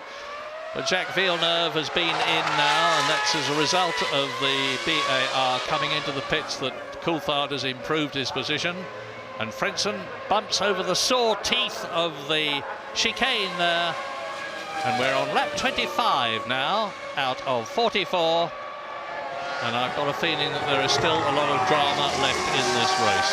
So Häkkinen is 14.2 seconds ahead of Michael Schumacher at this stage of the race. We think Schumacher's fueled to the end of the race, so Häkkinen needs to be significantly further down the road. Ralf Schumacher's pitting on this lap, I'm just seeing on the computer. So Ralf in, that'll put Michael back up to 2nd place. And if Michael can peg Häkkinen's pace in this sector of the race, he's certainly going to end up in the lead later on. Yeah, they're comparative lap times at the moment as you look at Ralf Schumacher, not M. Schumacher in the Ferrari. Thank you, change the caption. Ralf Schumacher exits the pit lane. Watch the fuel flap goes down when there it goes. And here is the man who was leading the race when he came in for his pit stop, Michael Schumacher. He's in 2nd position at the present moment, and Mika Häkkinen staying out. This is the 26th lap. The fact that they had to come in early to change from wet weather tyres to dry weather tyres and take on a bit of fuel at the same time has changed strategies dramatically. That when we were expecting people to come in is not necessarily when they are going to be coming in. Michael Schumacher, we saw down the main back straight up towards Les Combes, really on the far right-hand side of the circuit, trying to cool his slicks once again. He's got quite a heavy fuel load in that car now. The risk out there is he could pick up a puncture. You get a lot of debris and rubbish out there. It won't affect his grip into the next corner. He's moving back early enough to clean the tyres back up, but you do put a lot of extra risk into getting a puncture from little pieces of carbon fibre or whatever. Remembering, of course, that much of that part of the racetrack is a normal main road the rest of the year round. Looking at the Constructors' World Championship at the present moment, with David Coulthard still to make his 2nd stop, both the McLarens are well and truly in the points, and in the Constructors' Championship there is only 1 point between McLaren, who is leading, and Ferrari, who is 2nd. But at the present moment, only one of the Ferraris, the one that you're looking at, Michael Schumacher, is in the points, because Rubens Barrichello is still down out of the points in 8th position. Michael losing about 0.3 of a second per lap to Mika now. That's because he took on about 10 seconds worth of fuel. We saw it for ourselves. So Michael now with quite a heavy car. Every 10 kilos of fuel around here costs you half a second per lap in time, as Jenson Button comes in for his 2nd stop of the afternoon from 3rd position. He will now fall back behind teammate Ralf Schumacher and resume, I would imagine, in 4th. A reasonable stop again there for Jenson, and hopefully he won't have too much traffic when he moves onto the racetrack. Nothing coming down the pit straight. I think Jenson, and who was that? Well, it's a Ferrari going through there in the background, but now we're looking again at this continued battle all the way around the circuit between Frenson and Coulthard, 5th and 6th, Jordan and McLaren. Now the Mugen Honda engine of the Jordan, which is going to have a full works Honda engine next year, has not had all that much development this year, so Frenson is doing extremely well to stay ahead of the very powerful Mercedes-Benz powered McLaren of David Coulthard. Yes, and that's Jenson at the moment we think is down in 8th place actually, because the other runners haven't stopped yet, and that was Barrichello ahead of him, who has stopped twice. So Barrichello's had quite a run since he made that early stop for his second set of tyres, and I think, and Hakkinen is in the pits too, I can see. Mika Hakkinen from the lead of the race into the pit lane. It's not on our screens yet. I'm sure they'll pick it up as soon as they move away from this scrap between Frentzen, and there you see it, Hakkinen coming in for his second stop. Following the arrows in now, the gap was 14.6 seconds. Michael Schumacher is sure to be taking the lead unless he encounters a problem. And out, that's a very good stop. 8.8 seconds for Mika Hakkinen now. I'm looking for the flag. There's the car going past. I just saw the top of it over the pit wall. Where is the Ferrari? That's leading. That's one of the arrows that's gone through. So where is Michael Schumacher? Well, there is Mika Hakkinen coming down to Eau Rouge. I saw the top of Schumacher's car. Yeah, there he is. Yes, there he is. Going underneath the wall there, but it was difficult to pick up how far he'd got before Hakkinen, in a different shot, came out of the pit lane.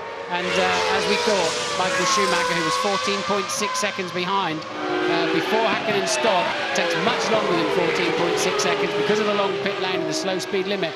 And now Michael Schumacher picks up the lead once again, and we think he's fueled to the end. And he's coming up behind Alexander Wurtz's blue Benetton, which he goes through on the inside to lap, and Mazzucane's yellow Minardi with the red wishbones. He's going to lap the Argentine driver now.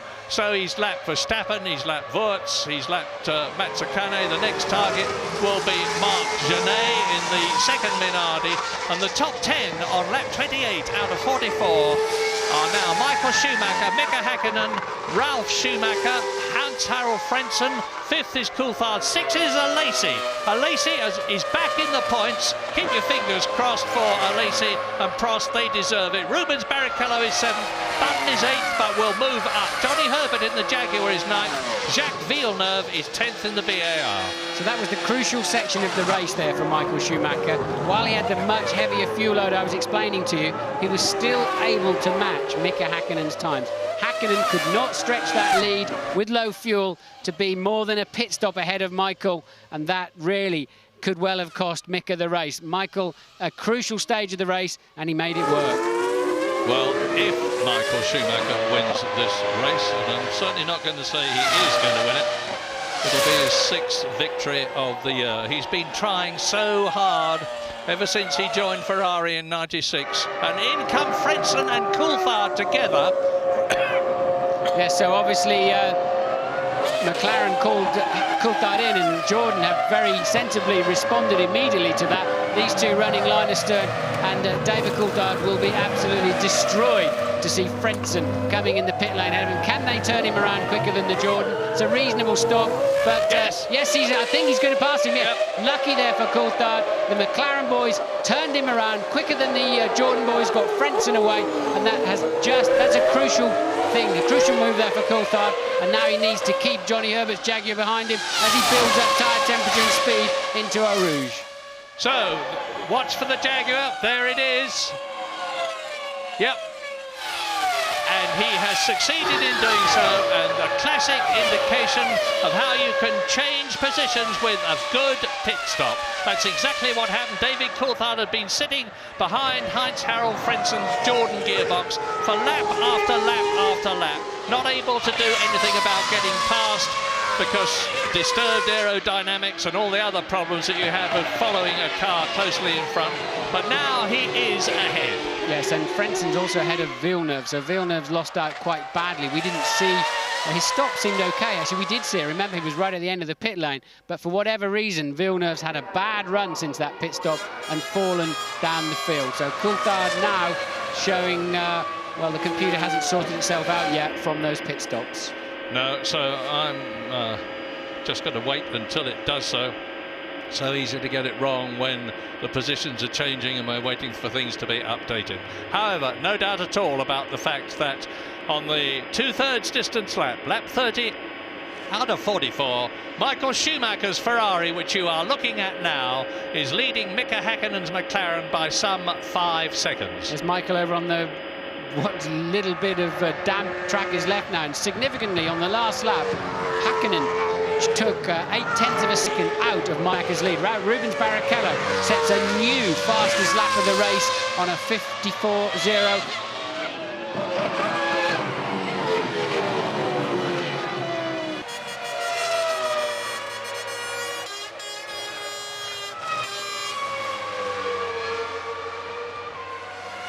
Mika Häkkinen is driving an inspired race. He's got the gap between himself and Michael Schumacher down to under 4 seconds.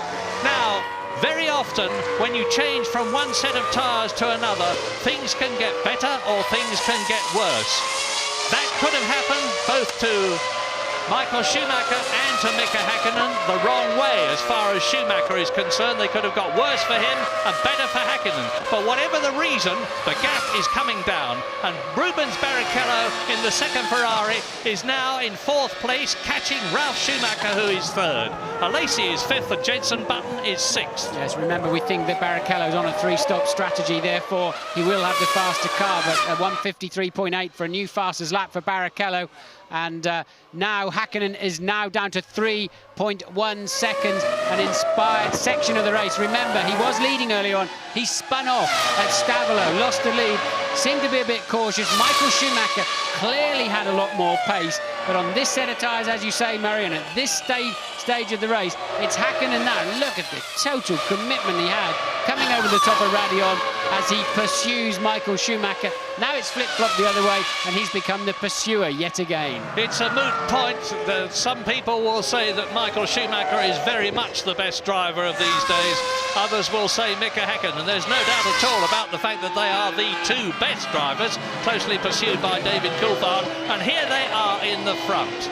And we've got news from Louise Goodman. Yeah, we're standing in the Jordan garage watching that pit stop. They're absolutely distraught about what went on. They were so sharp to react to McLaren coming in. Straight on the case, there was a slight problem with one of the rear wheels, but in fact that was all sorted out by the time that the fuel man had come off. The main problem was that Heinz-Harald Frentzen overshot his mark. That lost vital time, and it's also lost him a position in the race. Yeah, that does. When the mechanics have to move up and the heavy fuel rig has to be adjusted, the hose, which is extremely heavy and supported by 2 men, has to be lumbered up so that they can line it up with the fuel filler, and it does cost time. But now you're watching what's going to be a classic confrontation between the 2 top men with about 12 laps still to go. That's about 50 miles still to go. And Mika Häkkinen is eating into Michael Schumacher's lead. I've said this many times before, I'll say it again. Catching is one thing, passing is another. But my goodness, catching is certainly what Mika Häkkinen is doing. On the previous lap, the gap, lap 31, was 3.1 seconds. Over the line goes Michael Schumacher. Over the line goes Mika Häkkinen. Down comes the gap by half a second to 2.4 seconds.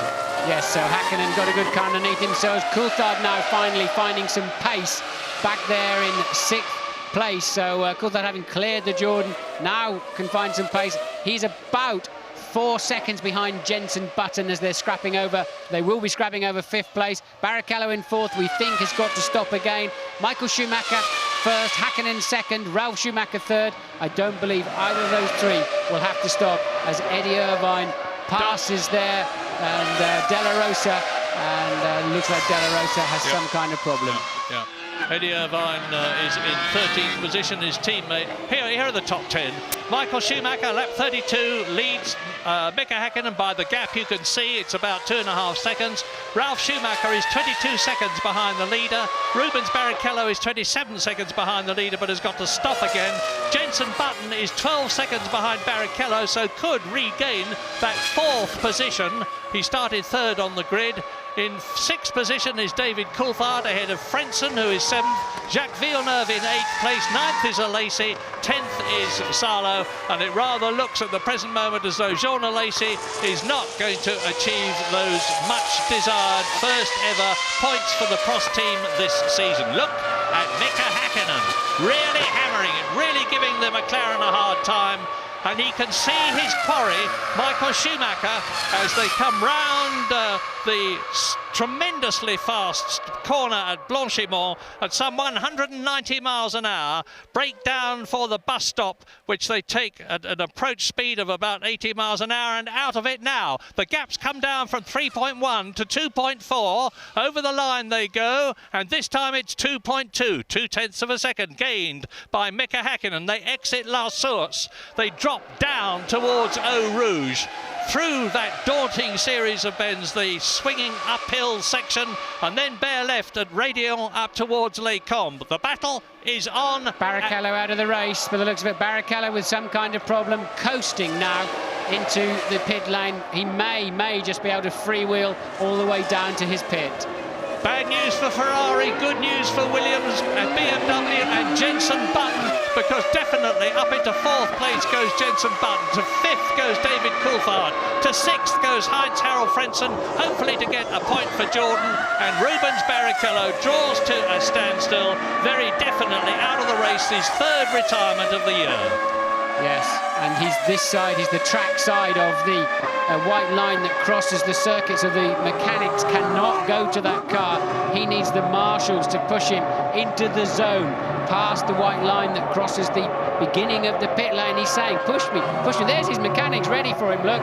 But the mechanics cannot touch that car outside of the white line. They will be in serious problems, in my understanding of the rule. James? Jill, I think he possibly might have run out of fuel, you know, because he did push it very, very hard. There was quite an interesting run. They're certainly all ready for him. He's reported no particular problems with the car, as far as I can tell. And that's the dilemma for Ferrari. They want the marshals to bring the car in, but who knows? And sadly, Jean Alesi is out of the race in the Prost.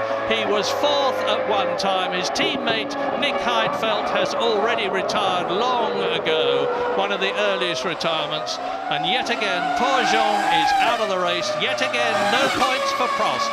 Lap 34. They'll have to retire that car, is my understanding of the rules. And where they're standing with Jean Alesi's car, I wouldn't stand there for all the tea in China. Thank you very much. They've got to clear that car out of the way. The cars are coming in there at 200 miles an hour, and it's absolutely in the line of fire if there's any kind of problems. And this is the scrap of the race now. Our two Brits, Coulthard 2.3 seconds behind Jenson Button, lapping about 1.2 faster per lap, and Häkkinen now down to just 1.6 behind Schumacher, who still feels the need to cool the tyres on that Ferrari. And Häkkinen will take a lot of pleasure out of that, because he's faster and he clearly doesn't need to do the same thing. And it's my estimation that if things stay as they are, and I don't think they are going to stay as they are, McLaren and Ferrari will be tying for the lead in the Constructors' Championship at the end of this race. And that is 10 laps away.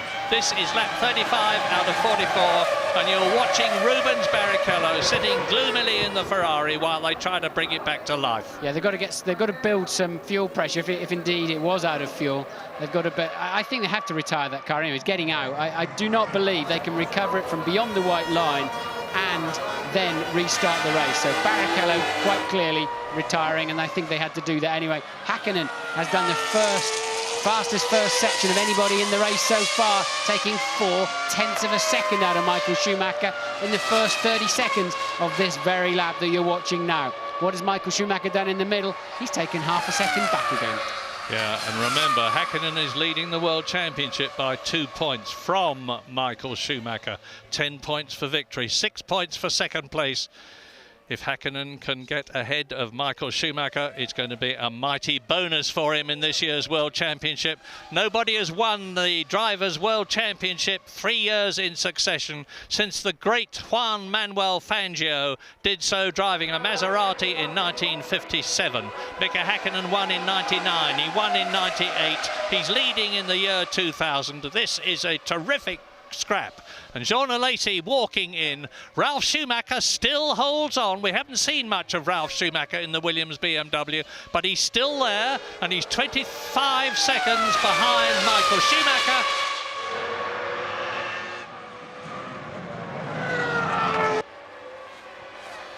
Seven laps to go, and look at this. Mika Häkkinen is maintaining the pressure. He has caught Michael Schumacher. Yes, and just down the road, Coulthard had a little go at getting past Button into La Source. There's 2 tenths in it. Coulthard trying down the outside. His car has been much stronger under braking, and Coulthard takes that position. So up into 4th place for Coulthard. Button down to 5th. We've been watching the scrap through the last 5-6 laps, and David Coulthard had a much better kind of braking. I think Button's rear tyres are going away too, struggling to get the power down, but the 2 leaders now really just about slugging it out and keeping that gap to 1 second. 7 laps to go. 7 laps of 4.3 miles. And this is going to decide whether Mika Häkkinen extends his lead in the World Championship or Michael Schumacher retakes the lead in the World Championship that he had right up to and including the German Grand Prix, which was race 11 out of 17 this year. An absolutely magnificent scrap. Ralf Schumacher, unseen by us for quite a long time, has been in 3rd position for lap after lap after lap in the Williams BMW and is continuing to maintain it. He was 3rd in Australia, the first race of the year. It looks as though Williams and BMW are going to have another podium. Well, Ferrari have confirmed that Barrichello ran out of fuel as Michael's still cooling his tyres at this stage of the race. He's giving a lot away there to Häkkinen, showing him that, and then having to come back online and brake very late into Lecombe. It's 205 miles an hour down to about 65 or 70 miles an hour through there. Michael needing a lot of grip, but choosing to cool those tyres. We know from the previous few races that the McLaren is much lighter on its tyres than the Ferrari, and you see it there easily for yourself as Michael Schumacher has to keep cooling them down, but it's at the moment able to maintain what is now down to 0.8 of a second lead. And Coulthard pulling away now from Button. His next target is Ralf Schumacher down the road by 14 seconds. So Coulthard's got his work cut out to get on the podium this afternoon for what would be his 40th podium, but he needs to be on the top of that podium to keep his World Championship chances very much alive. And at the moment, we've just got this duel up the front between Michael Schumacher and Mika Häkkinen. Let me take you through the race. It started under the safety car. Some drivers feeling it was too dangerous, and Michael Schumacher moving through quite quickly after that. Häkkinen, though, was maintaining a lead and spun off at Stavelot, giving this lead to Michael Schumacher. Midway through the race, Schumacher easily had the pace, and since the second stop, Häkkinen clearly has had the faster car, and this is the net result. Over the line now, what is the gap? We can see it for ourselves, but it's 0.7 on the stopwatch. 5 laps to go, and neither of them, of course, can afford to come in again. There's no reason why they should do. They've had their 2 stops that were planned. Michael Schumacher would appear to have overheating tyres in comparison with Mika Häkkinen, and it is coming up to Lecombe that he, time after time, he's dodged into the wet patch to try and cool those tyres down a bit. Let's see whether he does it again. This is coming up to the wetter patch, and he's into it and moves across to take the line for the corner. Still in the lead on the 39th lap. While you were describing that, Murray, I'm looking at the computer, and Häkkinen is a full 10 kilometres an hour faster down that back straight. If he gets anywhere near Michael Schumacher, I think he'll be able to drift past him and pick up a toe for extra speed too, just like Coulthard was able to do with Jenson Button. So Häkkinen has got the straight line speed and the car under braking to pass Michael Schumacher if he can get close enough. Mika Häkkinen looks down into the cockpit there, and his wife is tense. Everybody is tense because, as I said earlier on, this is the battle for the World Championship. For Mika Häkkinen to maintain the lead he's got now, to extend it and go on to make it 3 World Championships in a row. For Michael Schumacher, who joined Ferrari in 1996, vowing to get them back to the top. Well, they're back at the top in terms of the Constructors' Championship, which they won last year after Michael Schumacher had made that magnificent return at Malaysia after breaking his leg at Silverstone. But they have yet to win a Drivers' World, and now they're coming up to the Minardi. If the Minardi gets in the way, it could affect the lead, and the Minardi is that of Marc Genet, who is down in 14th place and has already been lapped once. Down to La Source, the slowest corner on the circuit, about 35 miles an hour.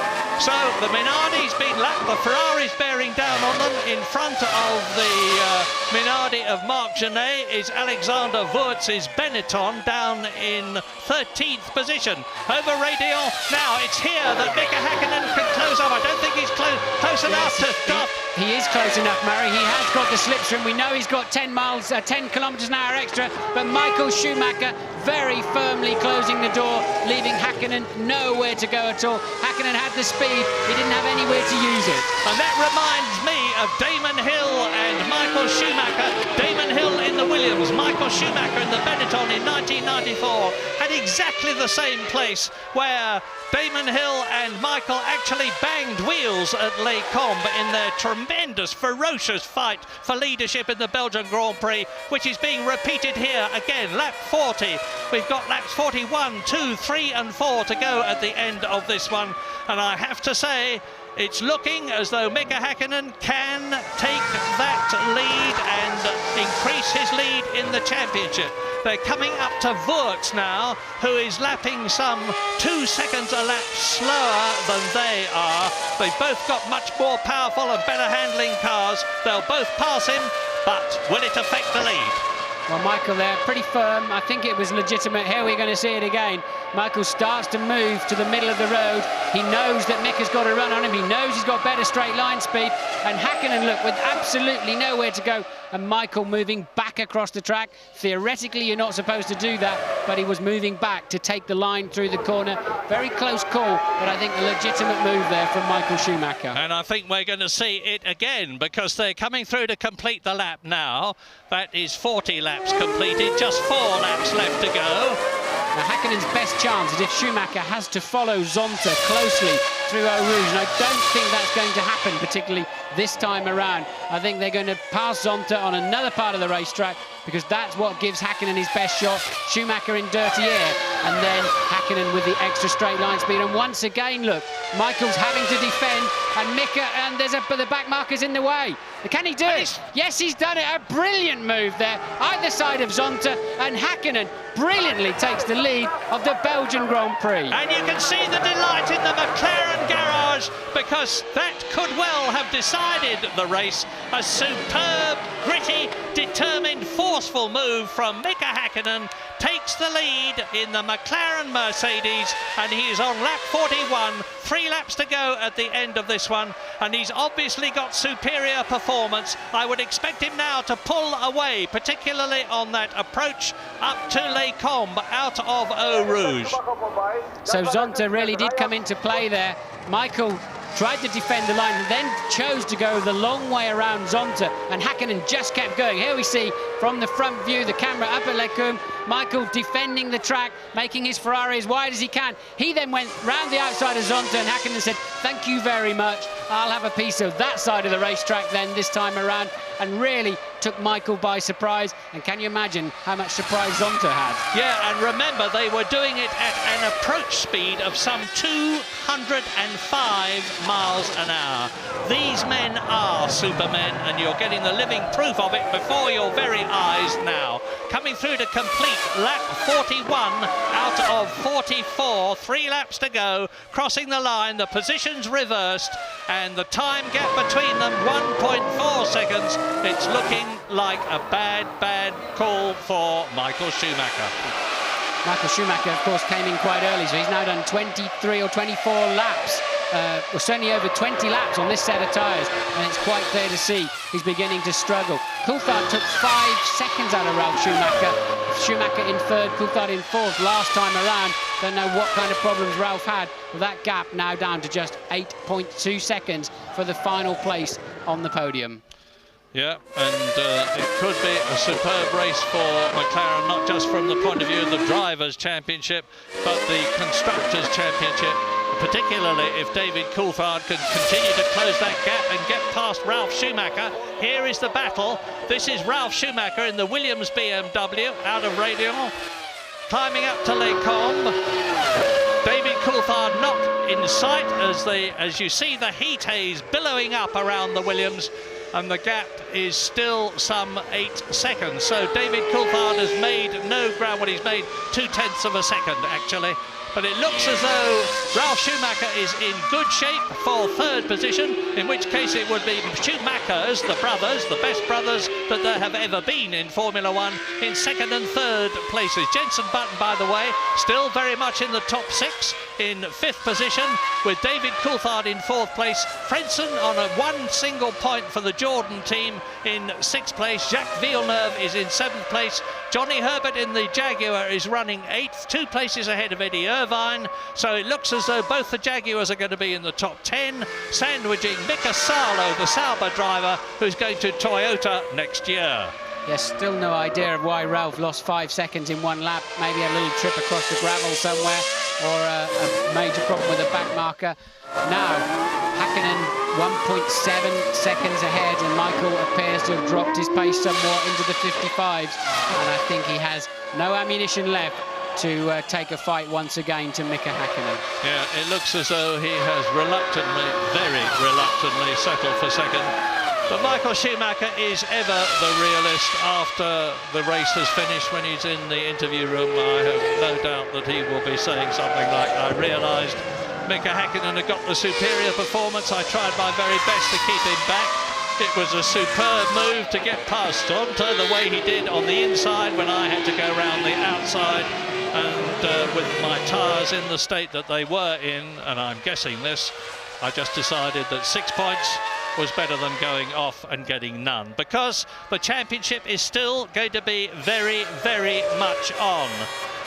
Mika Hakkinen is going to be on 74 World Championship points. Michael Schumacher is going to be on 68 World Championship points, 6 points between them. We've still got the Italian, American, Japanese and Malaysian Grand Prix to go. But I have to say that it's looking better and better for McLaren all the time. They've got the car running beautifully. Mika Hakkinen is right on form. David Coulthard, by the way, is still in 4th position, 7.7 seconds behind Ralf Schumacher, as race leader Mika Hakkinen closes up on the arrows in front of him to lap him. Yes, the problem Ferrari have got, I mean, this has been a superb performance by Michael Schumacher. He is definitely the man in the tricky conditions. But the problem is, had this been a totally dry race, you have to say, those McLarens would have been a long, long, long way down the road. They had much superior speed in the totally dry conditions, and only the tricky conditions have enabled Michael to put up this kind of performance, in my view. Well, the arrows moved over, lets him through, saw the McLaren approaching in the mirrors, good manners, good bit of Formula 1 driving. And now Mika Hakkinen is out on his own on the last lap of the 2000 Belgian Grand Prix. The blue flag's waving, but the man has already taken action. And Michael Schumacher has still got to get past. Well, Mika Hakkinen has driven a magnificent race. He's been on top in Belgium for the whole time. He was quickest in qualifying. He was quickest this morning. He's going to end up winning the race and getting those 10 World Championship points, and that will be his 4th win of the year. So the key point then was Michael Schumacher stopping early for his 2nd stop, having a long run then to the end of the race. Those tyres giving up on him. He knew that from very early stages. He was already trying to cool them down despite being slick tyres on a slick racetrack, finding the damp patches, because he really knew he was going to struggle with tyre degradation later on in that stint. Hakkinen pitting some laps later, and Michael just could not do enough to fend off a flying Finn, who desperately seems to want that 3rd consecutive World Championship. And Michael is pushing right to the end, faster in the 1st sector than Mika Hakkinen, faster in the 2nd sector by half a second than Mika Hakkinen. But the Finn has got it in the bag unless something dreadful happens in the closing few hundred yards of the race, as Michael Schumacher comes right up to the rear wing almost of the McLaren Mercedes. Mika Hakkinen exits the bus stop and for the first time in his career wins the Belgian Grand Prix by 1.1 seconds from Michael Schumacher. But it might just as well have been 1.1 hours from Michael Schumacher, because now Mika Häkkinen has stretched his World Championship lead as we see the superb Ralf Schumacher in this Williams BMW, which has gone so well for the whole of this year's season. The first time that BMW have returned and joined the Williams team, and he gets 4 World Championship points and another podium position to match that he got in Australia at the beginning of the year. And in 4th place, David Coulthard comes through to get 3 World Championship points for McLaren, so that's 13 points for McLaren, only 6 points for Ferrari. McLaren have stretched their lead dramatically in the Constructors' Championship. Yes, Coulthard then, a bad call early on for whatever reason. He should have been in the pits at least 2 laps earlier for slicks, and possibly even 3. 3 would have been a bit of a gamble, but I think that's cost Coulthard serious opportunity this afternoon. I don't think he quite had the pace anyway of Häkkinen and Schumacher, but in any event, not even on the podium, down there in 4th place. So he loses a further 7 points to teammate Häkkinen in the World Championship. And for the 3rd time in his first season of Grand Prix racing, Jenson Button finishes in 5th position to get 2 World Championship points, and another absolutely brilliant drive, which will move him ahead, I think, of Jacques Villeneuve, up to 7th position in the World Championship in his first season, but that's subject to confirmation. Meantime, just to confirm that Mika Häkkinen for McLaren and Mercedes-Benz has won the Belgian Grand Prix by the narrow margin of 1.1 seconds after 190 miles plus at Spa from Michael Schumacher, with Ralf Schumacher in 3rd place. Sure enough, Häkkinen is now 6 points ahead of Michael Schumacher in the World Championship. David Coulthard is now 13 points behind his teammate Mika Häkkinen. Coulthard in 3rd place, and I suspect that very soon Ron Dennis will be having that discussion with David Coulthard and asking him to defer to Mika Häkkinen, as he did last year, to enable Häkkinen to make it 3 World Championships in a row, McLaren hope. Barrichello is still in 4th place in the Drivers' Championship.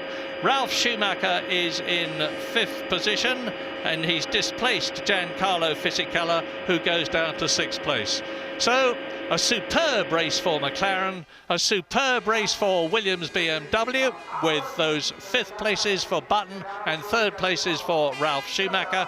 And of course, in the Constructors' Championship, McLaren have quite dramatically extended their lead. Up onto the podium then, and now the Mika Häkkinen trademark, the punched fist, and the Finnish national anthem.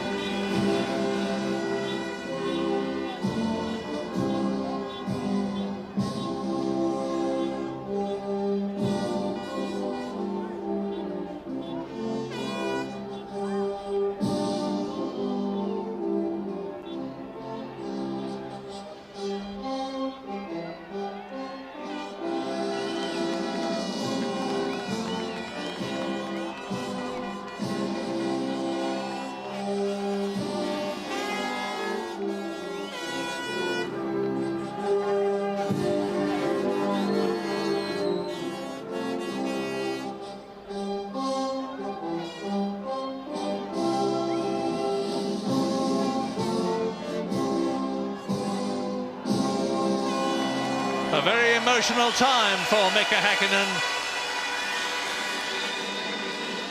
Yet more in charge of the Drivers' Championship, the British national anthem for McLaren.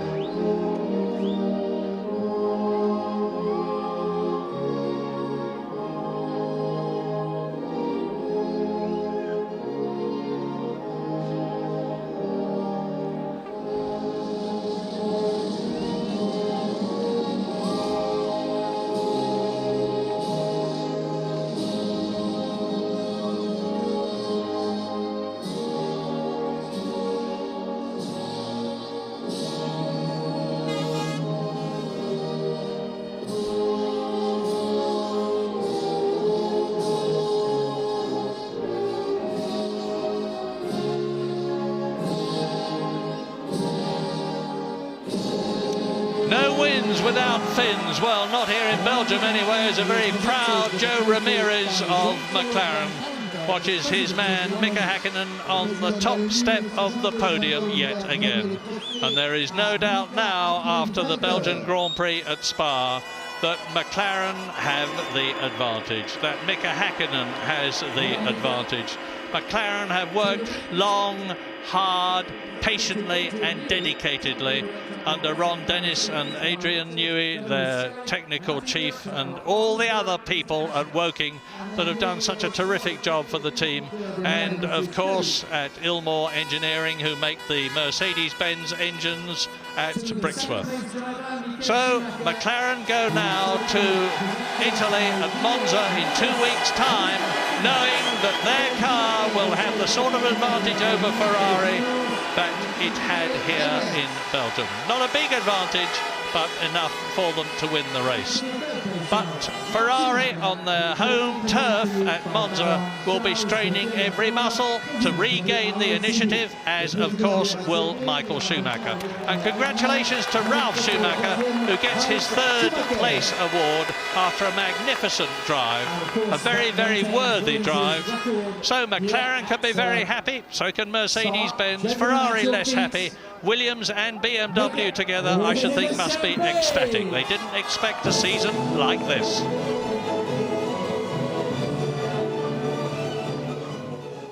It's welcome to the first 3 in the Belgium Grand Prix 2000, Mika Hakkinen, Michael Schumacher and Ralf Schumacher. Mika, starting with you, it was an absolutely incredible race to watch. What was it like to be part of it and win it? Well, it was incredible. It was incredible.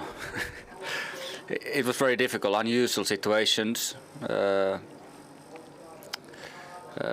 including my spin was not obviously planned.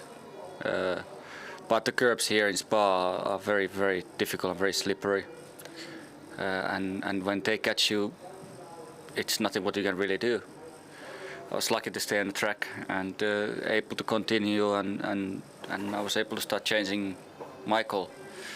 But it was a fabulous race to drive and really enjoyable, and the car was better and better all the time. As a consequence of the spin that you just mentioned, you made up for it with an absolutely spectacular and heart-stopping overtaking manoeuvre. Can you talk us through that? Yes, it was quite a different one.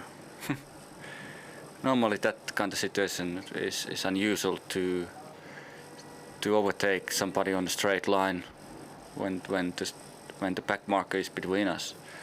And I knew that way following Michael, it's no point to try to follow him and then try to overtake him and at the straight, because obviously he's not going to give me a room. Is correct? Yeah, I make it difficult. So I took the plan B and I went completely inside and overtook the back marker, and at the same time overtook the Michael, and I could tow also from the back marker, so it gave me extra speed, and it was great overtaking maneuver, and I loved it. We were talking about the overtaking manoeuvre with Mika. How was it from your viewpoint? Obviously, I was quite lucky or happy to see this back marker in front of me, because I knew I was a lot slower on the straight line speed from what the team told me. So being in slipstream of the guy in front of me, I thought it will not be enough for him to catch me. And then obviously once there's somebody on the same road, then normally there's only 2 cars that fit next to each other. But Mika did really an outstanding maneuver to pass on the inside there, because that was unexpected for my side. But honestly, if he wouldn't have catched me there, I think he would have catched me a lap or 2 later, because he was too fast down there, and you allowed to move once the line, and he would have taken me on the outside, to my view. I tried my best. It was not enough today, but we got 6 points, and we keep the championship alive, even though we made it a little bit more difficult today, but we will keep going for it. I mean, it's not the end now. Thank you very much, Michael. Ralf Schumacher, the ever-improving Williams, you're 3rd today. Do you think as the season goes on you might be able to get a win? Well, I think certainly we thought that we were close today in rain conditions. That would have been the only chance for us to be relatively close to the top, I thought. But we saw today that Mika was outstandingly quick and compared to anybody else basically. So that was not possible. We're working on it, obviously. I think we are definitely the third team in the World Championship now. We try to stay there and get some more good podium or points finishes. How was your car today in these mixed conditions? Because you didn't have much time in the warm-up, obviously. We were pretty much prepared for the rain, so we had a sort of medium setup, which I must say was pretty good. I mean, except the two in front of us and some other just before they pitted, we were relatively quick, so I could stay ahead of Kurt. I had a little bit of a problem towards the end, so I thought the race was over. It was 4 laps or 5 laps to go. I had a throttle problem, so I went into a turn and nothing happened anymore. So it was like fuel out, but it was throttle. But it came back alive, and luckily till the end. Thank you very much, Ralph. Mika, back to you. Next, we're down to Monza and Ferrari territory. Do you think you can silence the Tifosi and keep your championship lead? We will have a testing next week, first of all, in Monza, which is important, particularly because the circuit has been modified now. So it's going to be a little bit learning in the first day to understand that corner and to find the best out of it. And then when we have finished those test days, I hope in those days we're able to find the best possible setup and performance of the car the coming Monza Grand Prix, and I'm seeing all the possibilities to be there quick and challenging podium places and hopefully winning to Monza. But again, it's better to enjoy now and to concentrate to the next Grand Prix tomorrow. With us at Spa, Mika Hakkinen, the winner here. David Coulthard, his McLaren teammate, in 4th, and David joins us right now. David, definitely not the result you wanted. You really wanted more than 4th this afternoon, didn't you?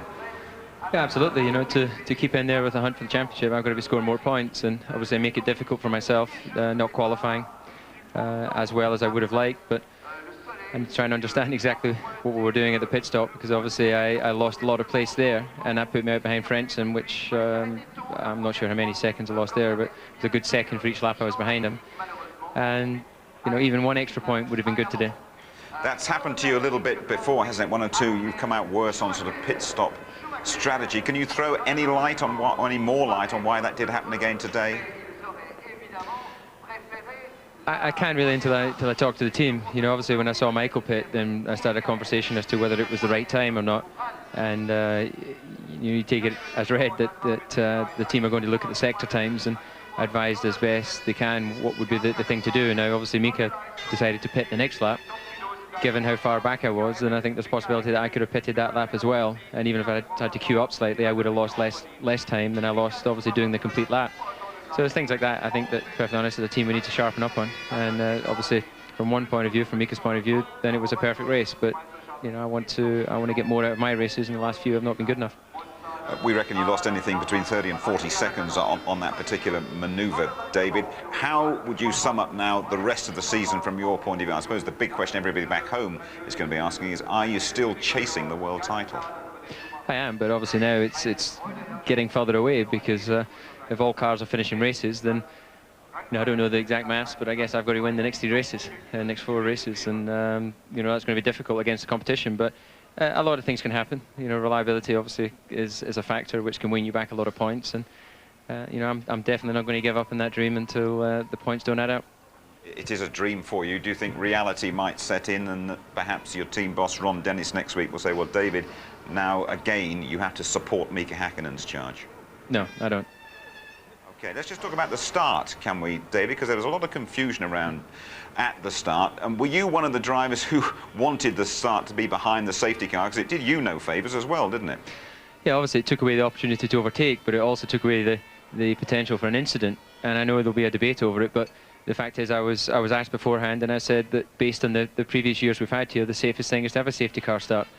You know, you can have a go heroes into the first corner, and your whole weekend's ruined. So I'd rather be finishing fourth than going out at the first corner. So I think in this situation, based on the experience here of the past few years, I think Charlie made the right decision. And do you think that was the feeling of most of the drivers down there? I believe he was going to ask the other two directors of the GPDA, and if there was a unanimous decision, that's what he would do. So I presume Michael and Alex said the same as I did, and then the others who don't put as much effort in don't get a say. Good. Just before you go, I think Tony wants a word with you, Tony. Well, it was really just to follow up on that start, because as Martin was saying on the commentary there, David, as well, it wasn't that wet at all. And I just wondered why it was a decision of all the drivers normally when it's just confined to the FIA who make that decision and you have to go out and get on with it. Because you, along with a lot of other drivers, were disadvantaged. I didn't hear the last part of your sentence there, but I think that the bottom line is we've seen a number of incidents here over the last few years when we've had wet starts, cars going out at the first corner. Surely for everyone it's got to be better to see all the cars making around the first lap and then a race from there. Obviously it takes away that excitement that everyone tunes in for that first 5 minutes of a Grand Prix, and then they probably tune off until the pit stops. But you know, you have to make a decision, and I think this was a smart decision based on the experience of this race. So we just have to accept it as it was, and another circuit may have been a different decision. Okay, David, we appreciate not the best day you've had at work in the year 2000. We appreciate you joining us as you have done. Thanks very much indeed. Thanks. Okay, well, Martin with us. Martin, let's talk about the start. David adopted the party liner that most of the drivers seem to be saying to you before the start, that, yeah, we prefer the safety car, but it deprived us of a great spectacle. And listen to you in commentary, you didn't agree with it, did you? No, it was clear to me the track was not wet enough for to be necessary for the safety car. I understand their concerns. Nobody wants drivers killed. I mean, it's amazing. A couple of years ago when we had that huge accident there that somebody wasn't badly injured or killed. I accept that, but this is a dangerous sport, you know. It says so on the back of the tickets, as Bernie Ecclestone will tell you. And that track, you can see it there for yourselves, does not need a safety car at all. There was a bit of spray when they got it. I know, it's terrifying. You can't even see your own steering wheel when you're going up the back straight. But it's part and parcel of Grand Prix racing. You've got to cope with all of the elements, you've got to take the risks, and you've got to make the best of, you know, all of the conditions. You're really saying, though, that if you'd have been among that lot today, you'd have been the one who'd have said, I want this race to start properly? I started this race a dozen times, and I bet at least half a dozen of those times was in the pouring rain. It's what you do. You're a Grand Prix driver. You drive Grand Prix. Can I just say something else, Jim? And I go back to '96 here when Martin was driving the Jordan in Brazil before the start of the race. It deluged. It was literally a lake.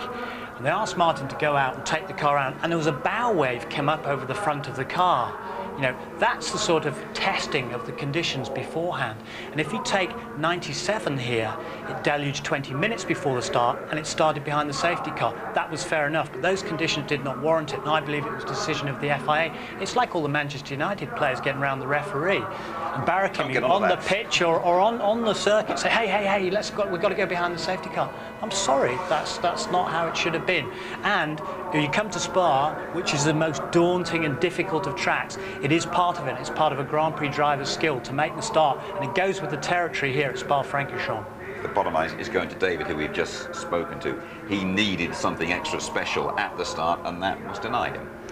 Yes, it was, but as David pointed out, it could have gone either way. He could have made up a place, or he could have had a have-a-go hero, as he puts it, running into him. So, you know, the people most advantaged were at the sharp end of the grid, the people most disadvantaged were at the back end of the grid. But I have to say, I mean, Gerhard Berger said to me on the line, I'm really pleased I'm not driving this Grand Prix today. He said, I wouldn't want to be driving this Grand Prix. I mean, as it happens, I would have. But, you know, once you get that first lap out of the way, it calms down a bit.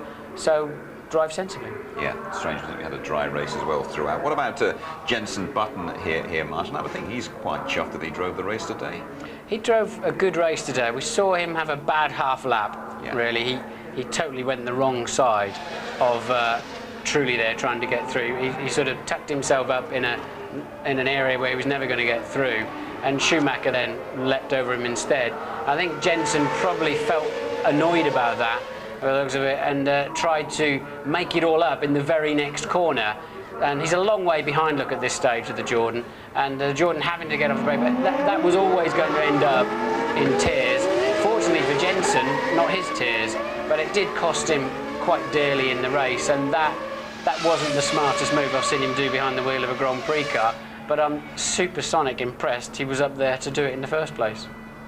We had Eddie Jordan sitting in doing, saying that Sir Frank Williams must be crackers, letting him go. I don't know what Eddie might say to him after what he did to his man Trulli there, though. Well, no, perhaps he'd have a different view on it. But when he analyses it in complete, looking at the race in totality, you see that at least Jenson Button is prepared to have a go, because this Briatore said, like, I'm signing this guy, he's very good. The one thing he lacks is aggression. With experience, he's going to learn that. And he had a go today, and we've seen him in the wet and the dry at Spa, and he's been great.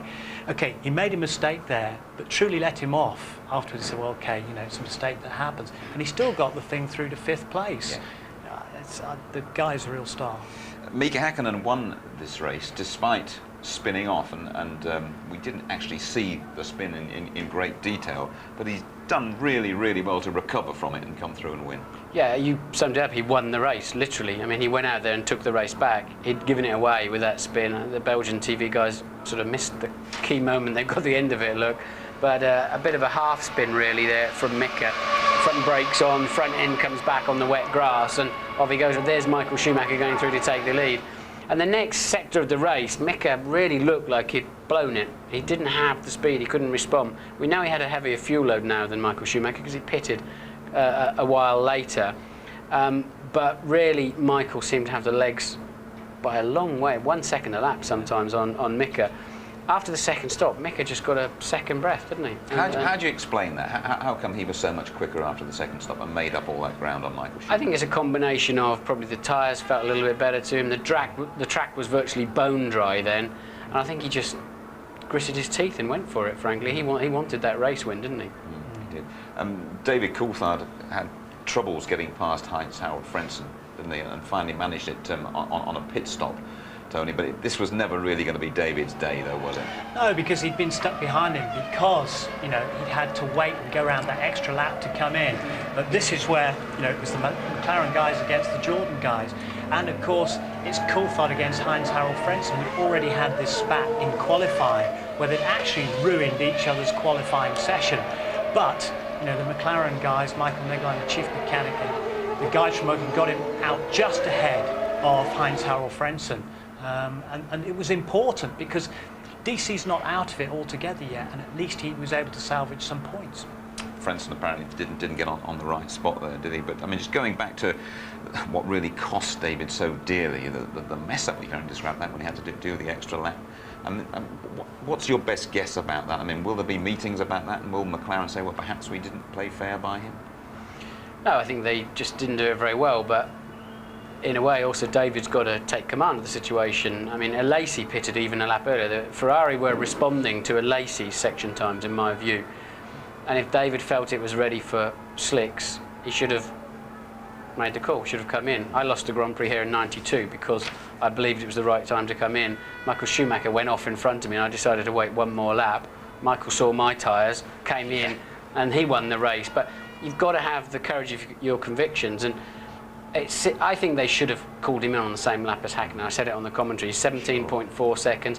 We know they stopped for no longer than 11, so quite clearly he's going to be coming into the garage 6 seconds after Mika's left.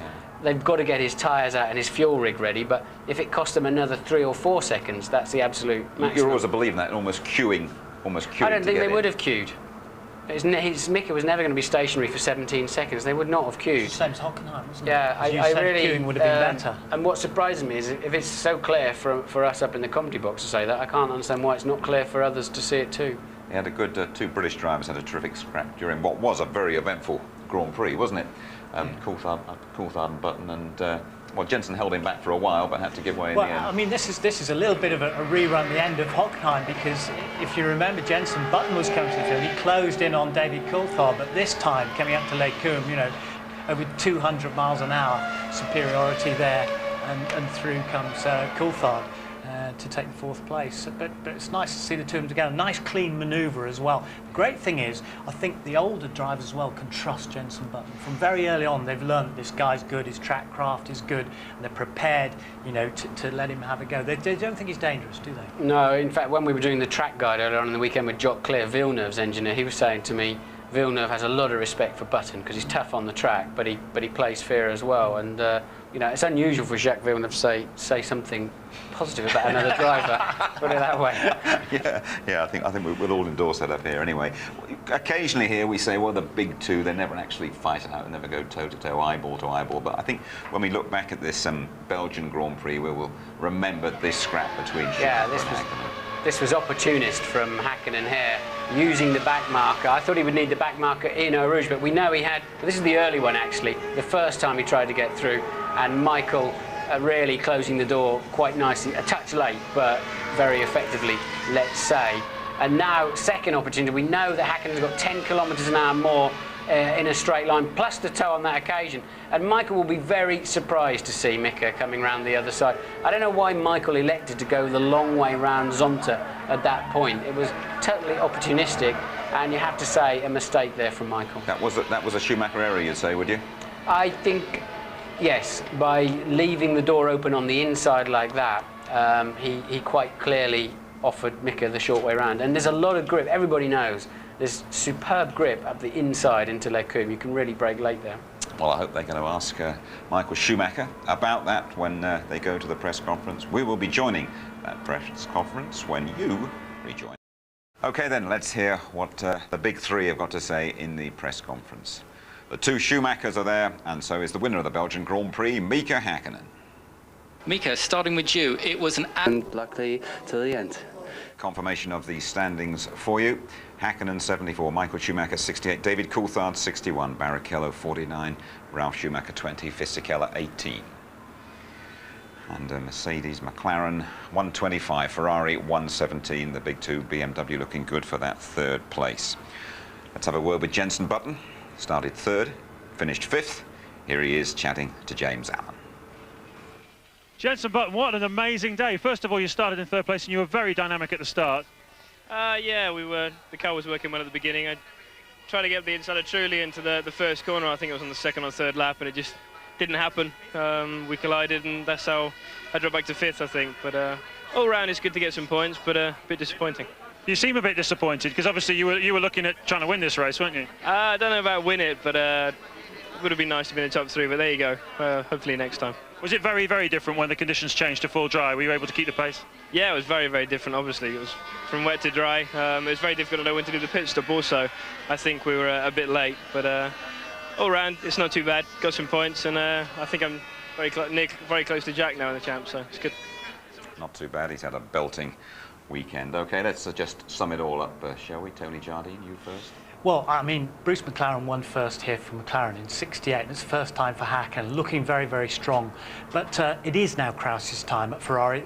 Monza is next, and they've got to try and prevent a riot in red, I'm afraid. Interesting hearing Michael Schumacher admitting there, saying they were just too quick here. Yeah, but it was fascinating also to hear him say, my team told me that he was much faster than me down the straight. There's a lot of information passed between Schumacher and his team. I think that's why he's so smart during the race. I mean, effectively, he was much closer to winning this race today than we thought he would be after free practice and qualifying. And we know he's good at Monza, we know he's good in Japan and Malaysia. Indianapolis is a complete unknown to anybody. So I think he's right to say I'm not out of this yet, but Mika Hakkinen, I mean, that's now 42 points out of 50 in the last 5 races. OK, thank you very much to you both. And as Martin had just said there, yep, next we go to Monza for the Italian Grand Prix, the full ITV service in a couple of weeks' time. Of course, highlights tonight 11.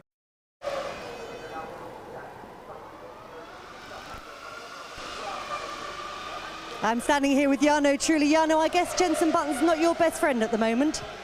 Well, you know, I'm disappointed. I know it can happen. Unfortunately, it happened between me and him, two young drivers. I think it was just a misunderstanding, especially it thought that was enough room to overtake, but in fact there was not, and it just hit me on the back and the spawn, and the engine stalled. I was struggling because my tires went, especially my rear tires, because track was drying up and I was on high fuel level. Thanks, Jarno, bad luck. He's walking so quick. Giancarlo, reliability let you down yesterday and it's let you down again today. Yeah, we had a problem, maybe electrical problem, we don't know, we need to check it. I was driving very careful at the beginning of the race. There was a possibility to do a good race, but Nothing to do. What are the conditions like out there? Now it's okay for dry tires. At the beginning it was wet, but after a few laps there was the circuit getting dry, and with the rain tires it was quite difficult. Okay. Rubens, just tell me what happened. Well, to be honest, I don't know yet, but it looks like I had no fuel. It was for a little bit. I was coming into the pits and the engine just killed. So looks like I had no fuel. Ferrari, the master strategist, I mean, we don't expect that thing to happen, do you? Well, no, but you know, the car was running quite well. Unfortunately, starting from the back is so difficult to overtake. It took me a long time to overtake Frenzen, and then with Jacques, he was quite fast on the straight. But then we changed the strategy. It was working very well because I was quite fast. At the end, there's no points today. Okay. Okay? Yep. Sure, I can't believe that happened. I'm sure you can't either. Me too. I mean, when the car slowed down, I was just... I wanted to do something to do like when there is a race in Paris-Dakar, to go down of the car and to try to fix it and to come back racing. But I mean, it's a shame.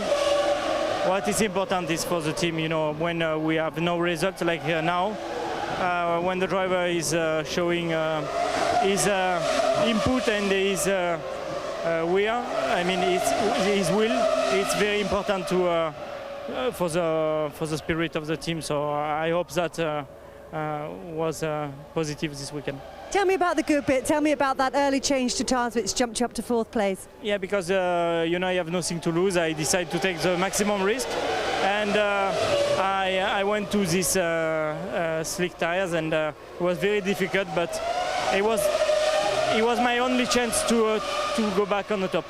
So near and yet so far. Thank you. Heinz, tell me about your race. Bit disappointing in some ways, I guess. Yeah, well, why? Because you lost a position in the pit stops. Oh, okay, I mean, that's racing. The McLaren was pretty strong. To lose a position to the McLaren is sad, but nothing, I would say. They are quicker than us. And I think when they went into the pits to refuel, they had less fuel to put in than us, and that's why they were faster in the pits. So you're quite happy with your result? Oh, 1 point is important for us here, step by step to go forward. But I can see the guys ahead of us, the competitors in the Constructor Championship, gained as well some points. So a little bit disappointed in this respect. Yeah. Back again. Okay. Ricardo, tell me about your afternoon. We were very close to choose the intermediate tires to start the race, but it was a lot risky, you know, and we chose the wet tires, and after 3 laps it was dry. And my setup was for wet tires, and with the slick tire was very difficult. Just tell me about that moment at the end of the race when you had a Ferrari going past you on one side and a McLaren on the other. That was a crazy moment. I saw one leader coming behind, and I slowed down in the straight just to let the Ferrari go. And I was looking on the left mirror, Schumacher was beside me. When I look in the right, just the McLaren came very straight, and I didn't move because if I changed the line, it could be dangerous. Is it a bit scary in a way? I think so. I hope I didn't make any problem for the other drivers, because I was just trying to don't make any problem for anyone. Thanks. You're on, Keith. Well, Jensen, how did you enjoy your first Belgian Grand Prix? Wasn't the best. I haven't had a good race here ever, I think. But I tried to get past Jarno when Michael went up the inside of Jarno, and I thought there was enough room for me to go through because he was on the outside, but he obviously turned sharp to get on the inside of Michael on the exit, and we touched, and that was it really. But what was it like on the opening lap? Because you seem to be taking it a little bit cautiously. Yeah, I was. I didn't want to throw off on the first lap. I was quite cautious, but the car was working well. Just took me a bit of time to get into it, and then I caught up with Jarno, and then it happened. So what was going on in your mind for the rest of the race? Just concentrating, or were you thinking, what, I should have done this, I should have done that? Yeah, you always do think that a bit, but you've got to try and keep that in your mind because it happened, and you can't do anything to help it really. And it's good to get some points again. 2 points add to my points is not too bad, so let's look forward to the next one.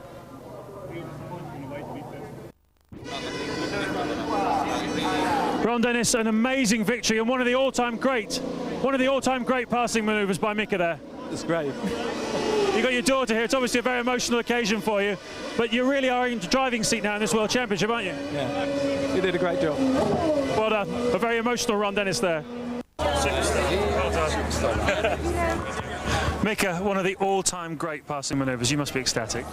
Yes, it was unusual condition, and I haven't done that kind of overtaking for many years, and so it felt spectacular, and I was very happy to have a situation like that where the back marker didn't pull right suddenly when he saw Michael overtaking left, so it gave me the room to go inside, but it was close, I tell you. You were really charging. Was there any anger involved in it? Because Michael did chop you quite badly the lap before, didn't he? No. There was nothing like that. You know, I was a bit emotional immediately what happened before, but then again, like I said in a press conference, and you know, I have to look in a video and study and to understand what really happened before I start opening my mouth. You know. Is this one of your most satisfying Grand Prix victories? At this time of the year, winning like this feels really good.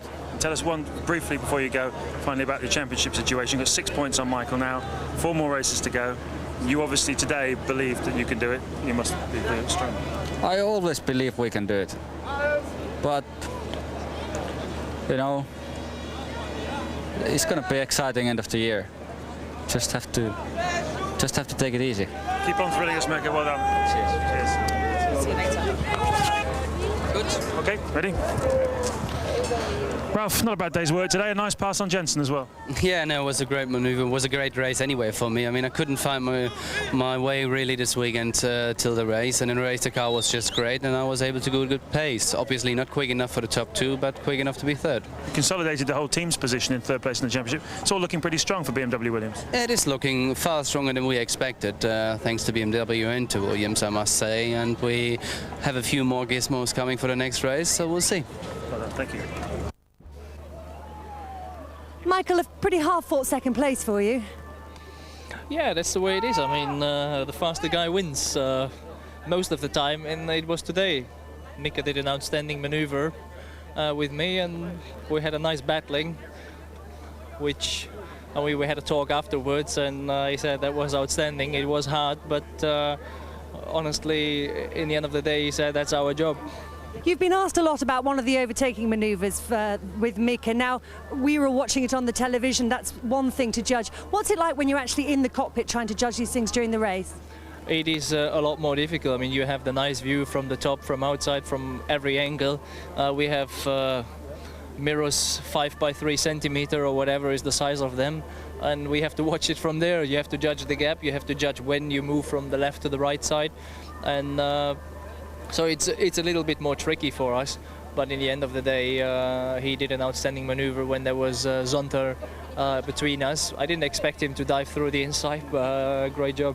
I don't think Zonter did either. Tell me about your tyres, because you seem to be moving over onto the wet line a fair amount. Yeah, naturally for Spa, I mean, tyres have a certain temperature, and if you can cool them down, you gain a little bit from it. You go through the dirt, which is a little bit of a disadvantage then on the other side. For me, it was a good option. Were you having to cool them down? Not necessarily. I mean, in the end, you saw that when I was in front of Mika, I wasn't doing that anymore for the last couple of laps. It wasn't a big difference, but it was a little bit easier for them. As I was going for a one stop towards the end, the long stint, it was quite good like that. See you in Monza. Thanks.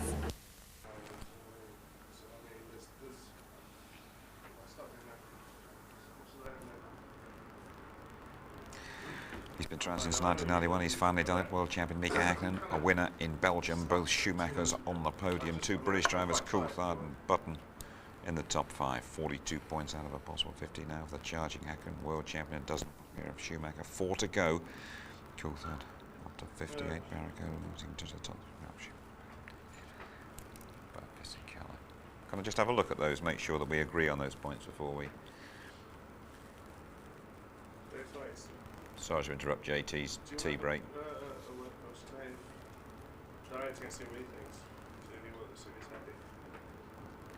42 points out of a possible 50 for Häkkinen. World champion now a dozen clear of Schumacher.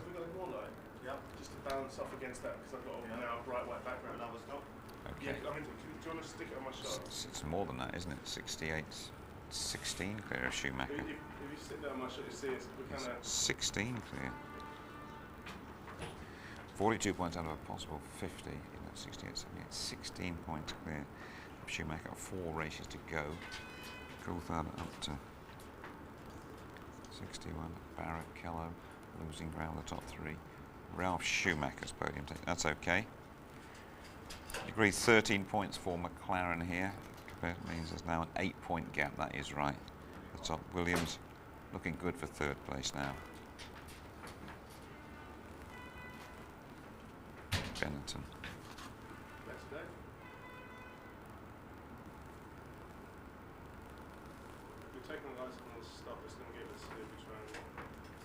Did any of those those are? Oh yeah.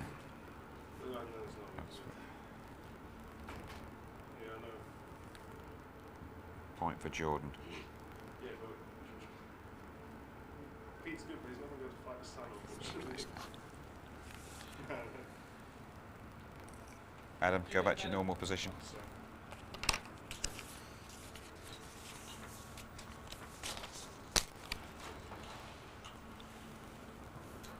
So just confirm we got this. We agree on the replays. The non-start to kick off with Jensen Button messing it up at the bus stop and then whacking Trulli together. Häkkinen losing the lead with his spin. The British battle with Coulthard and Button, and then Schumacher and Häkkinen. Yeah. No, gone. Don't want that. That was my spare.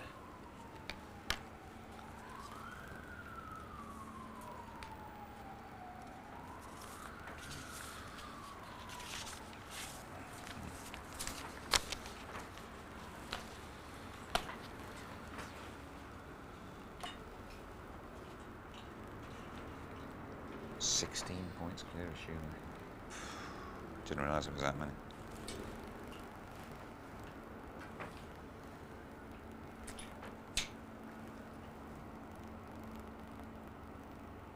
Sorry, what do you say? I don't think that's right. No, you're talking about the constructors. Can we just have a look at those individual points again? I'm not sure I don't think it's right, you know. 6 points. 6. That's right, 74. 6 points. 61. Right, why did I think 16? What's that? That's better. That was my plus 6. You might have written down as a 1. It's a plus 6. Right, 6. Okay. Coulthard up to 61. Yeah. Right. 6. I'm going to say.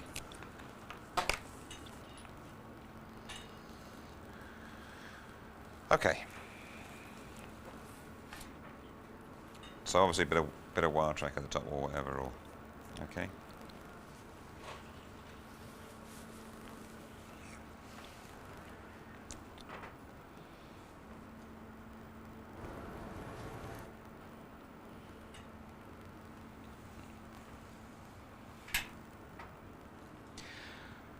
Well, he's been trying since 1991. He's finally done it. World champion Mika Häkkinen, a winner in Belgium. Both Schumachers on the podium. 2 British drivers, Coulthard and Button, in the top 5.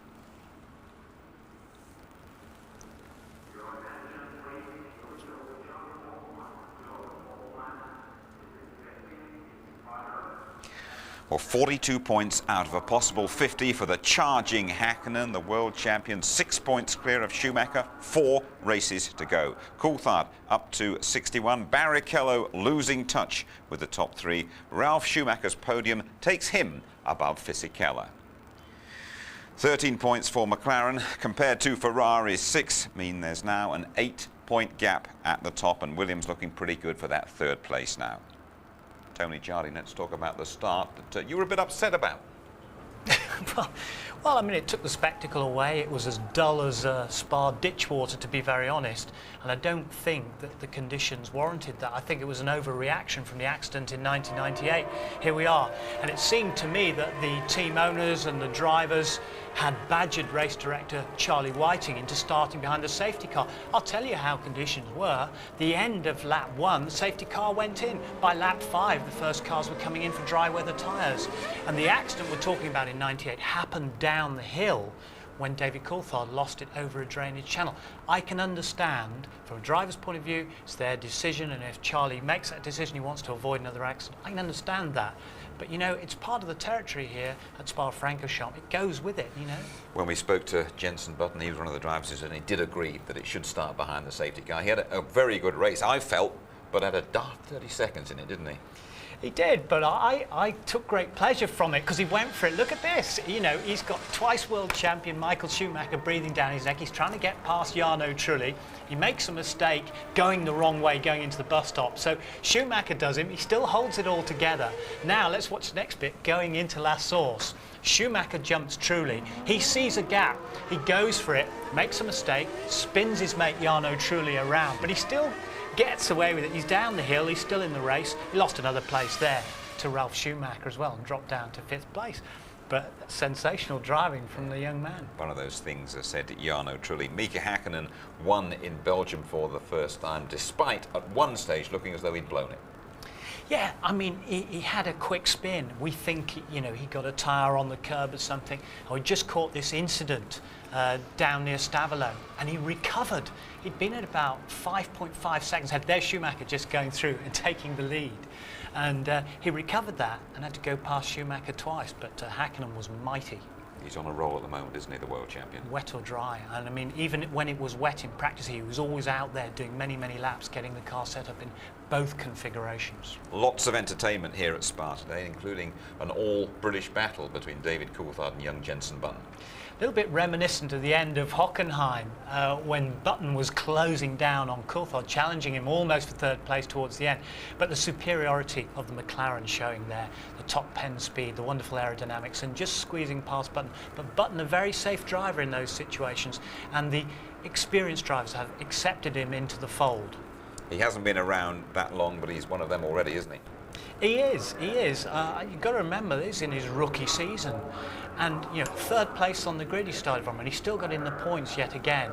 It is a tremendous ball. And we're all saying, well, why is Frank Williams giving him away for 2 years? No one can quite understand that. Eddie Jordan said that when he was our pre-race guest, that's for sure. You know, when we look back at this Belgian Grand Prix, I think in future years we'll say, oh, what a fantastic battle that was between Hakkinen and Schumacher. How many times have we wanted this head-to-head? And, you know, this is Hakkinen making the great comeback. You know, the track was now bone dry. One long move across from Michael Schumacher there, the big red block across on the fin. But he knows it's desperate. Michael Schumacher knows he's hanging on. And the very next lap, on lap 40 coming round. Now look at this, come up to Zonta. Zonta freezes in his tracks, thinking, oh my God, it's Schumacher. I've seen the red guy behind. Freezes in the middle, leaves a gap either side of him.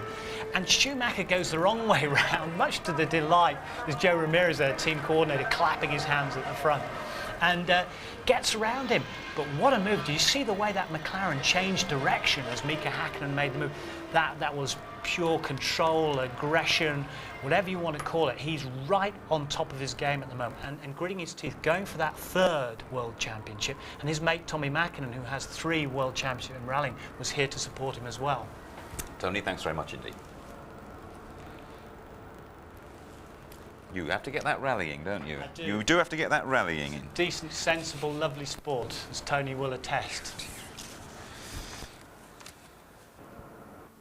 And here's your complete Spa rundown. Hakkinen so classy all weekend, just too quick for Michael Schumacher. Ralf Schumacher's first podium since Melbourne in March. Coulthard needing more than 4th.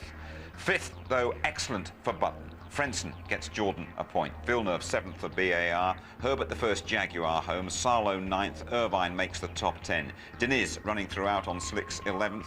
Then Zonta, Wirtz, Genet and Verstappen, the early stoppers. 2 laps adrift, De La Rosa and Mazzacani, the last finishers. Barrichello ran out of petrol. He did have the fastest lap, though. Lack of fuel pressure finished Lacey. A faulty gearbox accounted for Heidfeld. Electrical troubles finished a miserable weekend for Fisichella. Trulli, well, he couldn't continue after his tangle with Button. Next, it is the Italian Grand Prix, the full ITV service throughout the weekend, live qualifying and the race live build-up starting at 12:15. We saw two heavyweight contenders going eyeball to eyeball in Belgium. McLaren got the verdict this time, but Ferrari have home advantage when they meet again. Good night.